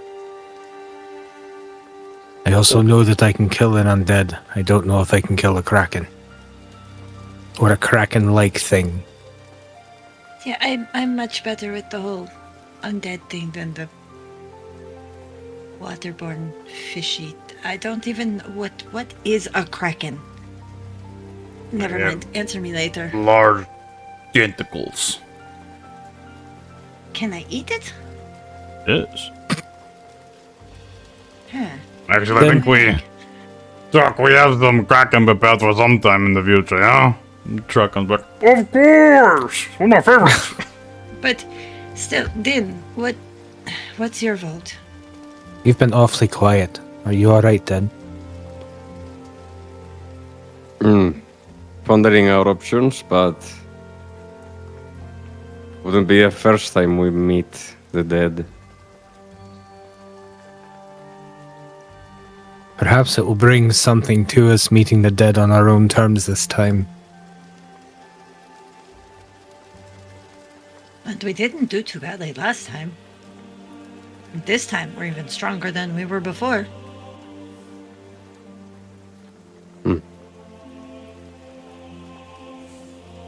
Right. Sounds like you've Stronger. made your decision then? Through the Spirit Dunes. Can't say I've ever traveled there. I've always thought First time for everything. superstitions is a warning to stay away. Well, now you will have more stories to add to your stories to tell people. That is, if we don't die. And I've got a sneaking suspicion you're kind of excited about this. Only a little bit. Alright, well, that is good. Beryl, can you set the charts? We'll go that way. Fastest way. Beryl pipes up. Of course. It would only probably be another day or two until we're within the dunes themselves. Then probably a day or two within the dunes to cross them. But depending on time and depending on if we have to stop, it wouldn't be too long until we're at the spear point there if we're going this direct route. This is good. Alright, very well. Well, Shantae, you can warn the crew and make sure everyone is prepared. Make sure they are caught up on all their ghost stories. Not shivering in their boots. And Shantae kind of nods, and you can see a little bit of worry. Not necessarily for herself, but like you said earlier, she's in charge of all the crew, and so a little worried. Very well, I will get them all prepared, and this vessel is quite something. It's the modifications that Jean has implemented are. We should be safe. I'm hoping. As long as spirits don't get us in the night, I guess. I don't know. Anyways, I'll leave you all to it then. She steps away. Starts to head back up. And Veril as well. They better get back up so we don't drift too slowly. Steps back up as well. Leaving the four of you there with the captain as Truck once again brings out another platter of little snacks. Thank you, Druck. Oh! Argon sits down on the table. Have a moment. And, I don't know if you all do anything in particular, but we have some time to kill. Anybody down or fancy a game of dice?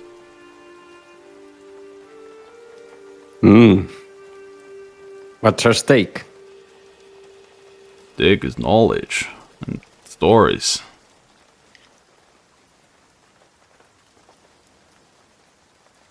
I mean, if you want to play for gold, we can. The issue doesn't fit my fancy, though. I don't care for gold. Knowledge is more than good enough for me. I'll play for stories. Do you... I don't even know what you're talking about, but I will play for stories. And she closes her books and packs away her papers. Well, I guess I'm get to in as know well. each other better. Any of you played the Six-Sided Story? Can't say as I have. Interesting. You travel a lot, or no? I have not only been traveling the last 2 years, and it was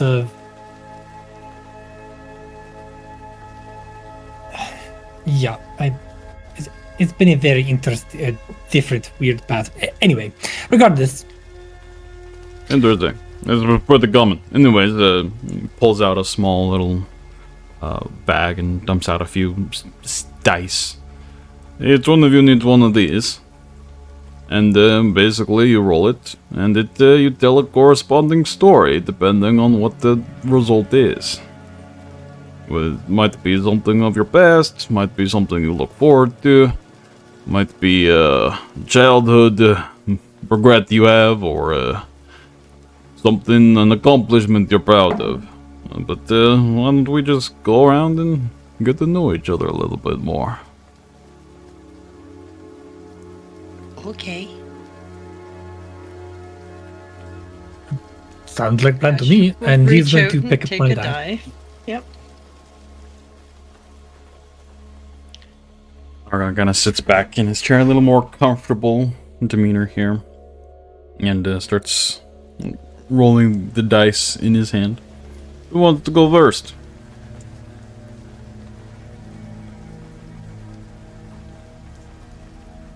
I will. What do I do? Just roll? Just roll it. A 4, very good. Alright, you get to tell us one thing you're very happy about, an accomplishment you're proud of.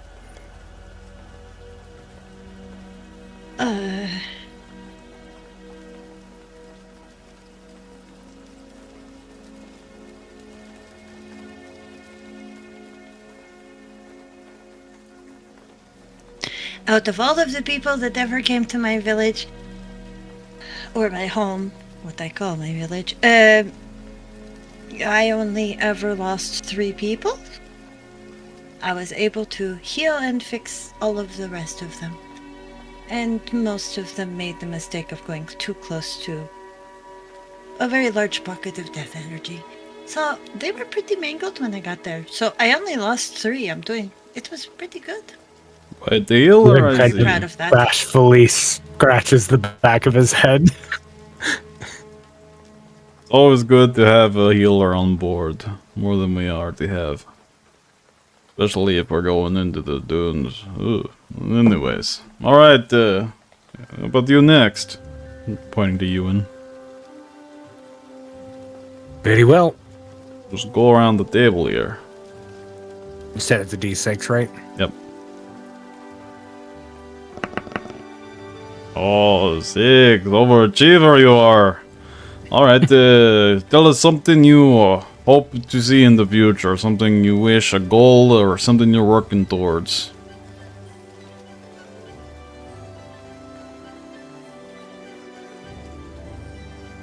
A world that's free of the fear we all live in of war. Ambitious, but it would be a great world to see. That is for sure.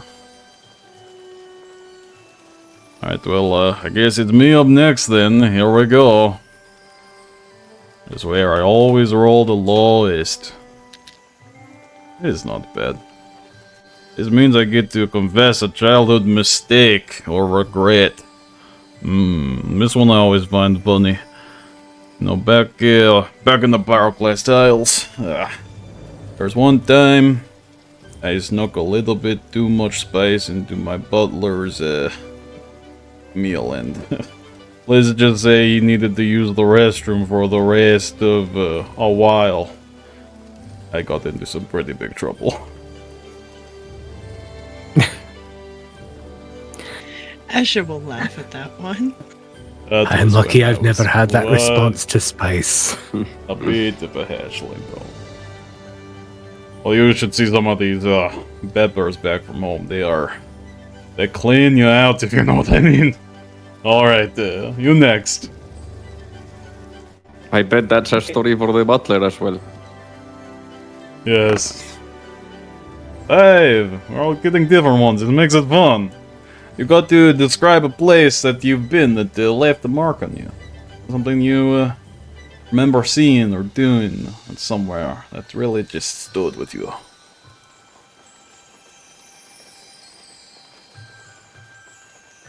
The place that Could be from your home, could be somewhere you visited. yes, there are very many places that I can think of, but I don't know. Back when I was a child, I was pretty feral, wandering in the dark caves by myself. And I remember when after my father took me in, he took me to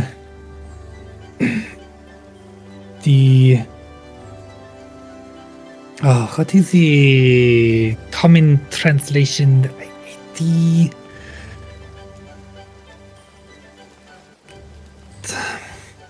glade? The keeper's glade? I don't know if that is the right words, but it is one of the very few places in the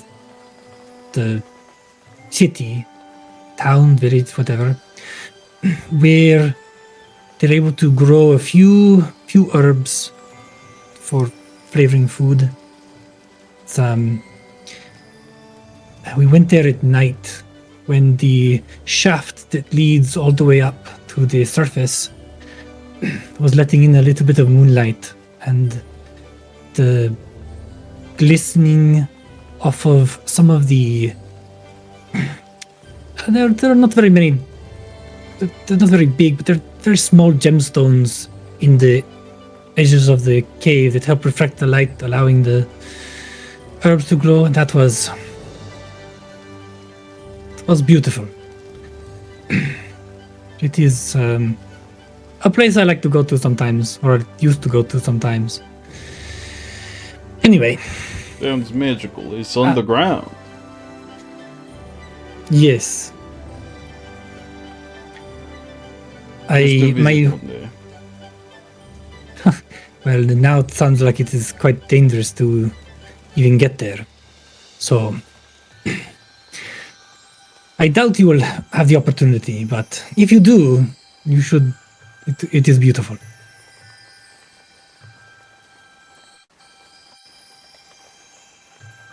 And then finally,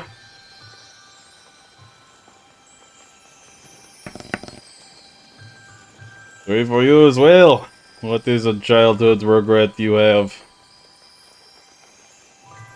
Or something that at the moment you didn't find so funny, but now you look back and you say, oh yeah, it's kind of funny. I guess I regret not being closer to my sister. Because I think if I'd listened to her more, I perhaps would be a very different person now.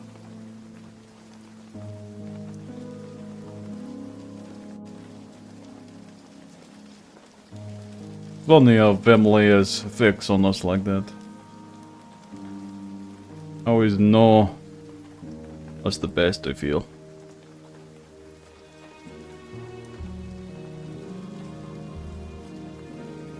Well, another round, perhaps. Okay. Yeah, I was just going to ask how it works after this. Asja gives her dice a good shake and holds it up to her. Okay, blowing it for luck. Rupert just licks it. Lick. And she rolls the dice. Ah. Oh, 3 for you as well.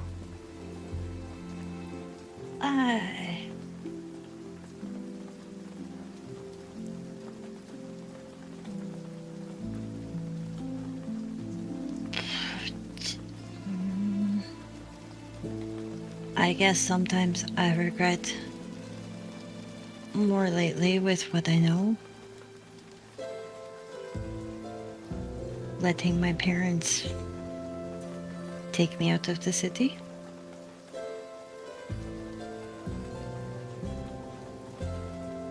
I would have rather stayed with them.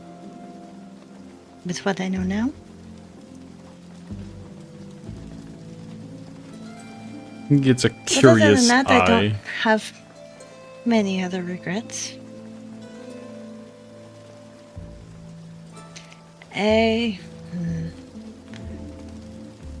Did you like You'll travel reach for over. education or something? No. The Kazdurum destroyed my city. Oh. See. And the people knew. And so some of the children were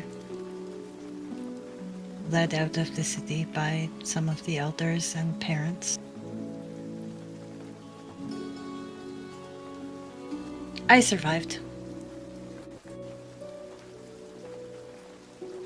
I don't know what happened to many of the others, though. And for those that are sitting around the table, you know that was a blatant lie.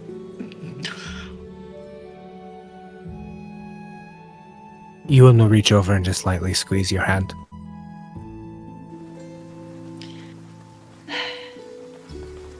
It's fine, though. Other than that, I have very few regrets. Maybe occasionally the regret of taking,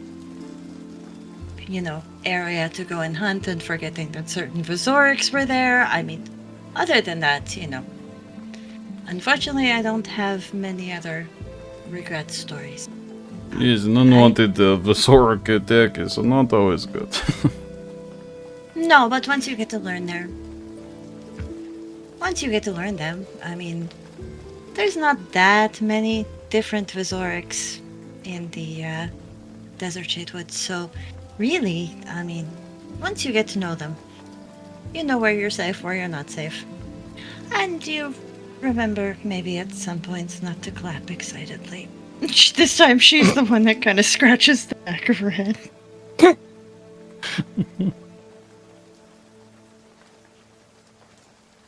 Alright, think it's your turn, Dizendarian, Dad. it's your turn.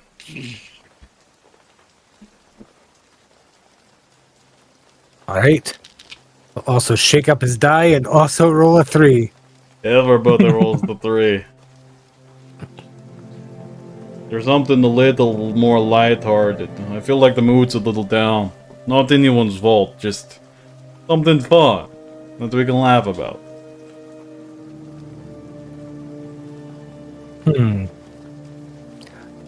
It's been a very long time since I've thought back that far.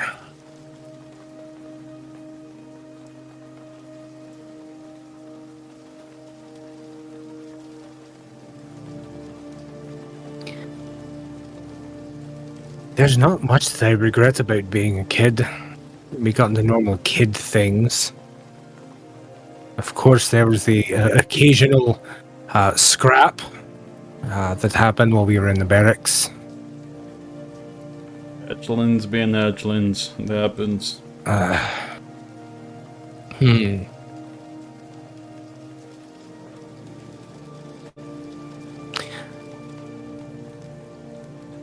I remember I got in a fight one time, and I accidentally went a little bit too far because the other kid in question decided to pour water on my feet while I was asleep, drenched my socks. And I did not ever let him forget that transgression against me. It's quite the Probably shouldn't have gone too far.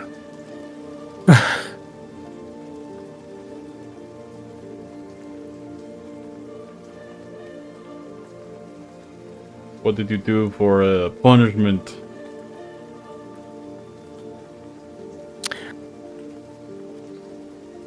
Well, you see, the cook and I, we had a wonderful agreement, and I may have pulled a favor with the cook, and together we might have tied this kid up and made him think that he was going to be dinner for the next week or so with the mess hall.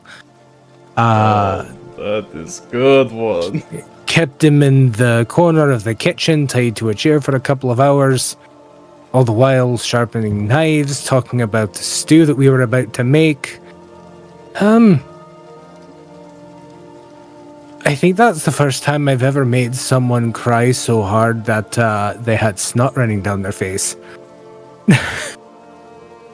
Oh no. I'm sure the look of fear was satisfying for a moment though. It was. I eventually apologized for letting it go on as long as it did. It's fair. Not for doing it, though. Wetting someone's feet in the middle of the night. Oh, smart move. Alright, here we go. Roll the 3 again. No, we're gonna roll something different. You're not supposed to roll the same thing twice in a row. Here we are. 5. Somewhere I've been. Have any of you been to the magma spires? No. I have not. No. They are quite the sight. I have not spent much time there as they are, well, quite dangerous, but they have volcanic isles just to the west here that we're actually might see them in the distance across the molten sea. But there's something about them. Just pure fire that just emanates from their smoky peaks. It's actually rumored and myth to be the birthplace of our kind. I'm gonna nods towards Euan. The funny story that is. But they are quite wonderful. In an awe-inspiring, like, not stay too long way. Creatures there are quite deadly.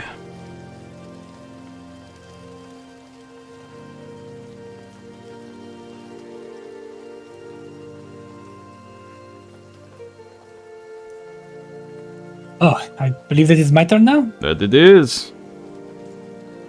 Well, let us see if I also get a 3. There you are, 6. Something in the future that you want to see. Well, I would like to see the caves where my home village is from purged of all the high amounts of death energy that are trapped there. How, I have no clue, but maybe one day I will see it. Sounds like quite the valiant goal.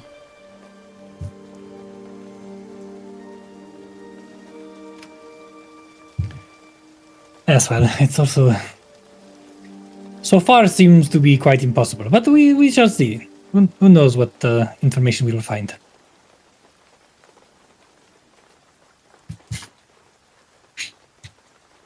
Well, Dean, I believe it is your turn. it's our turn now. Alright, let's see. A 1. It's the first time I think someone rolled that so far. Alright, tell us something you fear. Something that makes you look the other way or gets under your skin.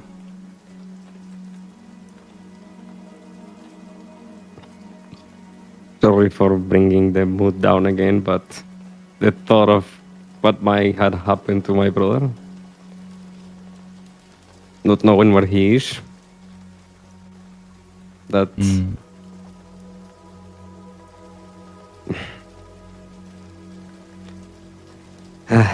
I'm sorry. Oh, you're good.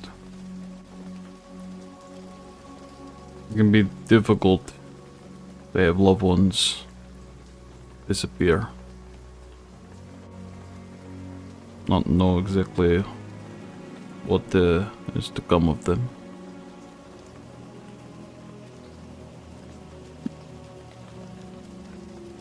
Hope your brother is okay.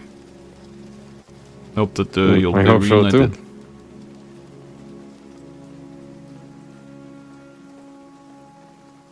I guess it's your turn now, Asja.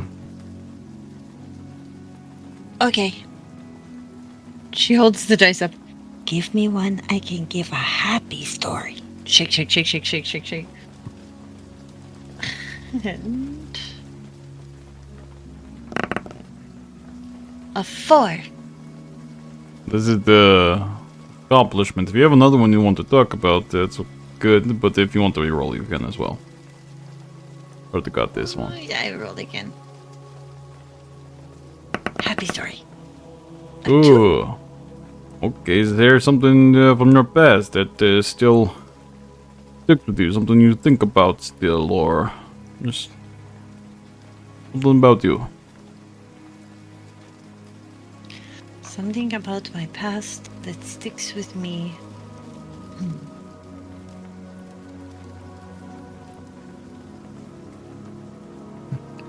Argon did not realize how loaded of a question he just asked. He's starting to realize that about the whole party. Oh, you guys are all messed up. Got it. Okay,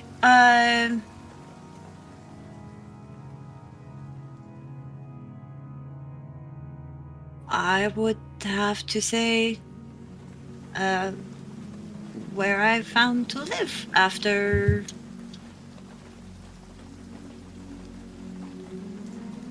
the other places I would talk of, none of you would know about. Very few people I have run into have actually ever been to where I'm from. To fill you in, I'm from Mithrandal. Don't let my age gathered. confuse you. I could list off so many places from there. The archives, the smells, the tree, the parks, the markets, just the festivals with the concerts and the artworks.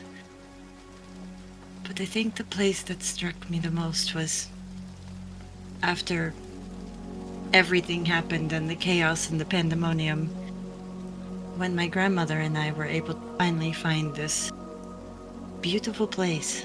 It was just...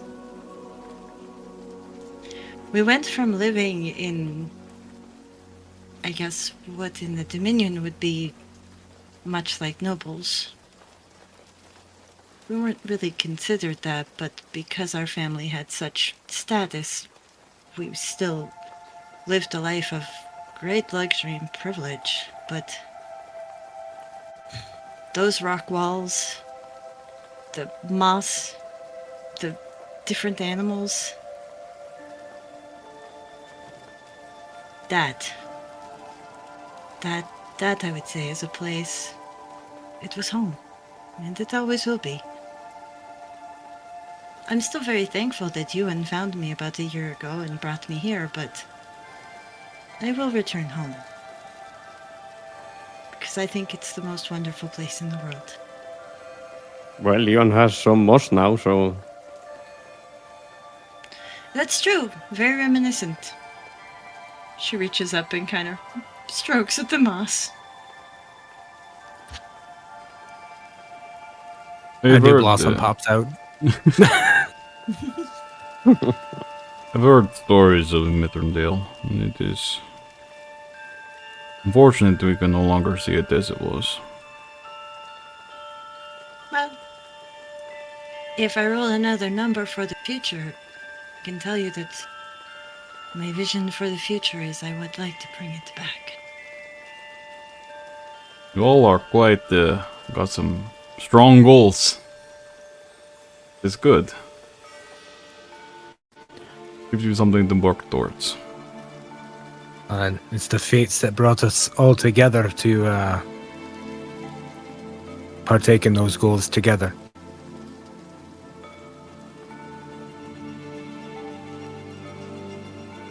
We all I see. learn a lot from each other. Before I met Din, I really didn't think much about conflict except for very negative things, but through talking to Din, I've learned a lot more about the ebb and flow of conflict. Through Euan, I've learned strength and not to clap when you point out Vizorix and are able to sneak away from them. True story. But I've learned many things from each one of these. And I'm very happy that we've all been brought together.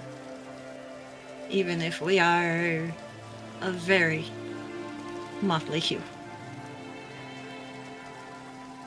It's good to hear. I don't think there's anything but a strong desire that would have brought me to travel practically all of the known world.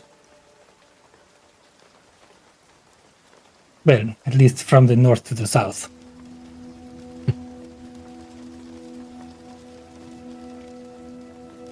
Traveling is a strong term for what I've done. Wandering aimlessly might be a little bit more accurate for a very long time. I find doing that, always bump into things you weren't expecting. But they're good regardless. And Yes. suddenly I Yeah, have a that's little me. rainbow-haired elven adopted daughter, so... There you go. Alright, well it is your turn. Roll. Roll the dice. Yeah. That's a very cocked 3. I'm gonna re-roll that. That's literally on, like, the edge of the die on my screen.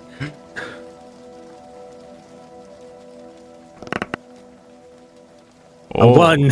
There's a 1. Okay. What isn't a new fear? There that big krakens or leviathans or ghosts in the night. I don't think it's the ghost ones though, because you want to go to the dunes.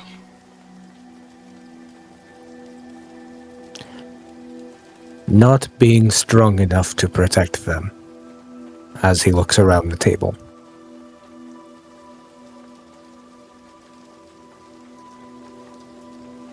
Ruka gives him a meaningful eye contact as he looks at him.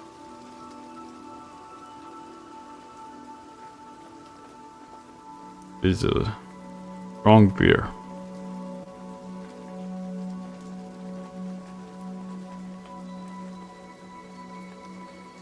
Sorry to bring the mood down again. Kind of sniff, grab one of the little orange marble things and pop it in his mouth. That's all right. I'm just going to stress eat for a moment. Asja will lean her head against Euan's shoulder. Yeah, let's see. One for me as well. Something I'm afraid of. I mean, there's the obvious of more death and destruction and the ship capsizing. That is not always good. But one that's maybe not as obvious is being constrained. I like seeing the world. I like being free. And part of why I left home. Felt too trapped. No, I'm not trapped at all. I get to go wherever I want. Well, mostly. But good.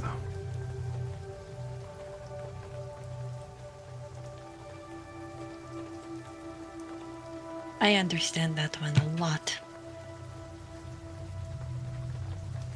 Yes, I think it is a common I don't know if fear is quite the right word, but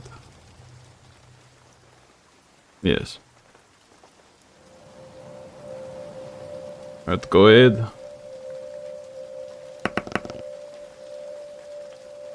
Ooh, something about your past.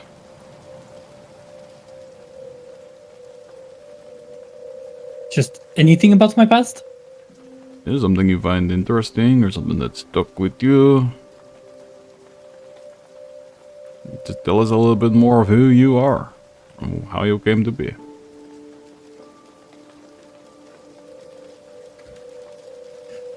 Ruka will give a very meaningful glance around the table to everyone except Argon.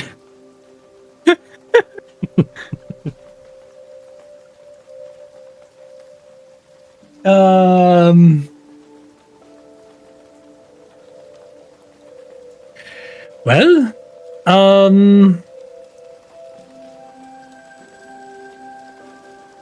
I struggle very much with my past and what it means for me today. I have I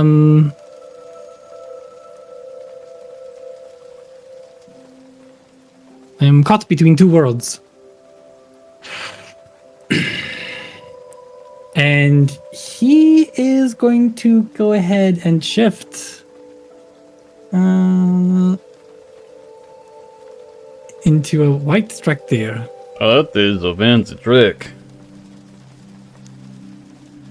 Yes. It is an ability I don't know that much about, but I've had since I was very small. And interesting. I am just now trying to understand more. It has been a handy trick for some jobs in the past, but I haven't thought about it much until recently.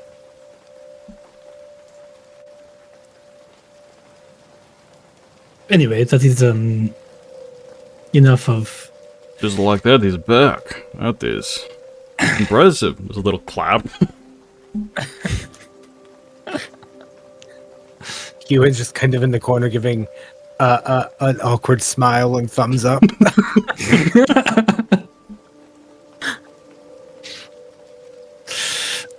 Anyway, Din, I believe it is your turn. That it is. 4? We could boast about an accomplishment, something you're proud of. Well, getting to describe my mother's name in the Spire of Names and being able to look up and see that we have a long past and being able to remember most of those names. It is good. I've heard the stories of your traditions. I think they are very strong. Well, yes, and I don't know. I think we have much to learn from the dead. They did walk the world before we did. I know a thing or two.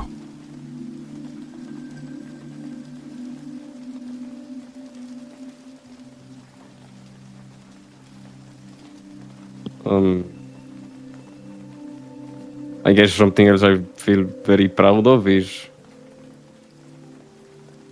removing my helmet. And, you know, I think, yes, that's something that, I don't know, it wasn't easy. It is good to hear. Around this time, a truck comes back over with another plate of treats. Oh, you guys playing Six-Sided Stories? Oh, let me get on this. Picks up a dice and tosses it.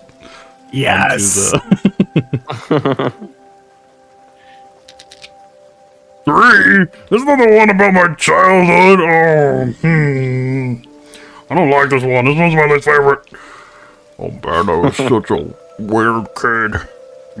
There was one time I made this dish, and I mean, you guys have tasted my stuff now. It's pretty good, but there was this one time I was trying something new, and I was still learning the basics of cooking, and well, let's just say it made the entire village sick. It was not good. Don't worry though, that will not happen here. I've grown a lot since then. So somebody all roll a food poisoning check. These ones are cooked to perfection, I promise. Alright, I gotta go wash all dishes. Dysentery. And that truck leaves to go wash the rest of the dishes. It is true. I have not gotten sick from any of truck's food. It's quite good. It is very, very good. It is very good. Yes. It was a good thing when he joined the crew. It's been a couple, time now. Regardless. Well, this was informative. I think I know you all just a little bit better. And, hang in there. That's the table.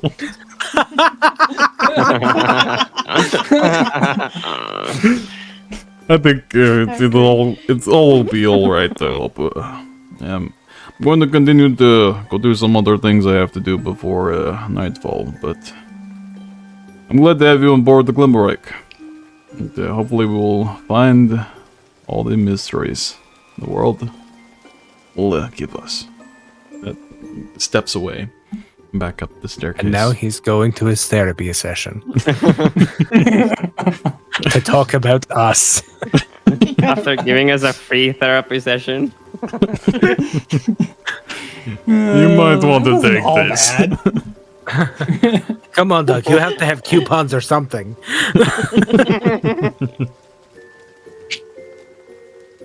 You all are left sitting there, a few dice still left on the table.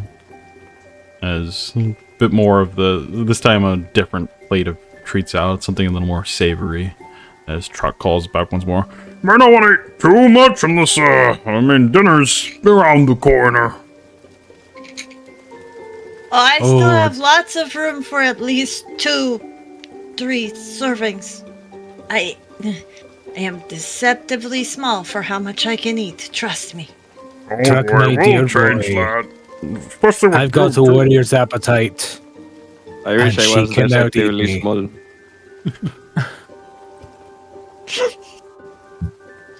I think we'll get you all fed good, especially... And he looks over to Rhukkarrak. Especially you. As you can see, it's a stark difference. Truck's a big orc, both in size and girth. Rhukkarrak is the opposite. Truck is a truck, and Rhukkarrak looks like somebody popped an orc with a pen.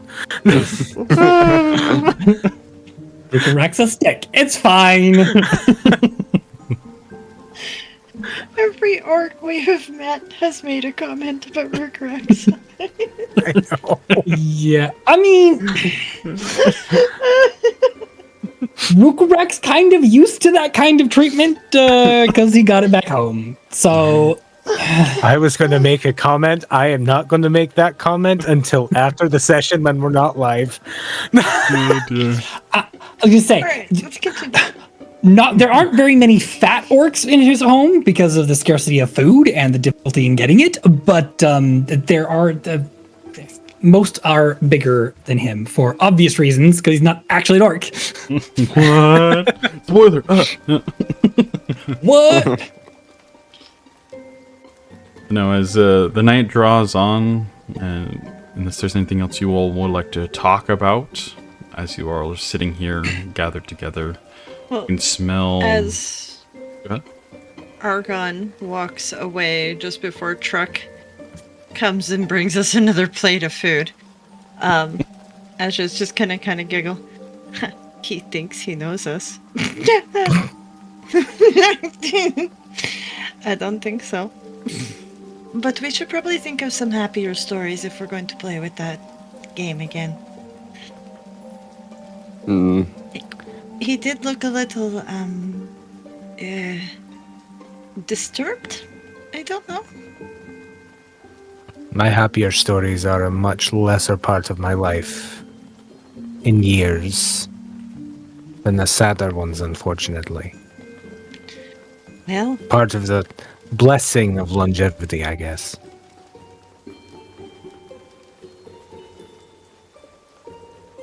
Only if that's the way you make it.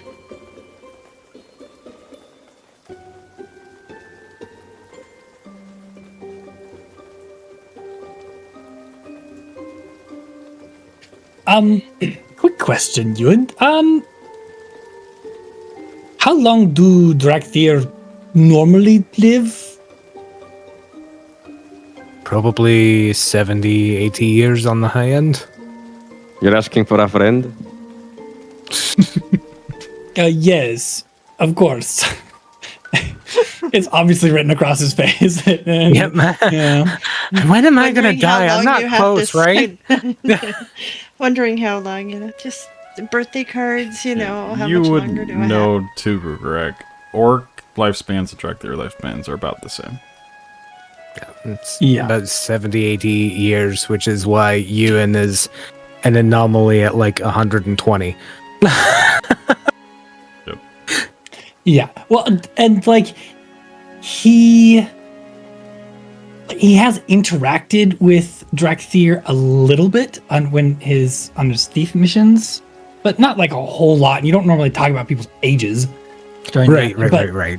when the one Drakthir that he has actually talked a lot about is talking about how he's lived a long time. He's just like, and it's some kind of like potentially cursed experience. He's like, am I gonna have to deal with that? Nope, don't worry. You'll die young like the rest of our people. Comforting.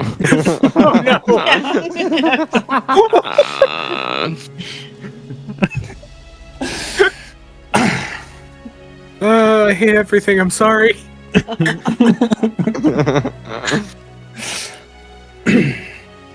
All right. Okay.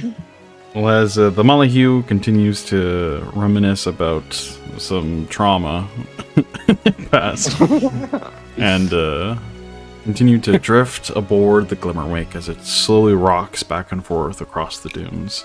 The vibrant smells of something cooking, very fresh and quite tasty smelling, in the kitchen start to waft out as the night continues to, or the day shifts to night. And that is where we will pick up next week. Dun, dun, dun. Dun, dun, dun. You all are traveling towards the spirit. More dunes. trauma. No, we're traumatizing people.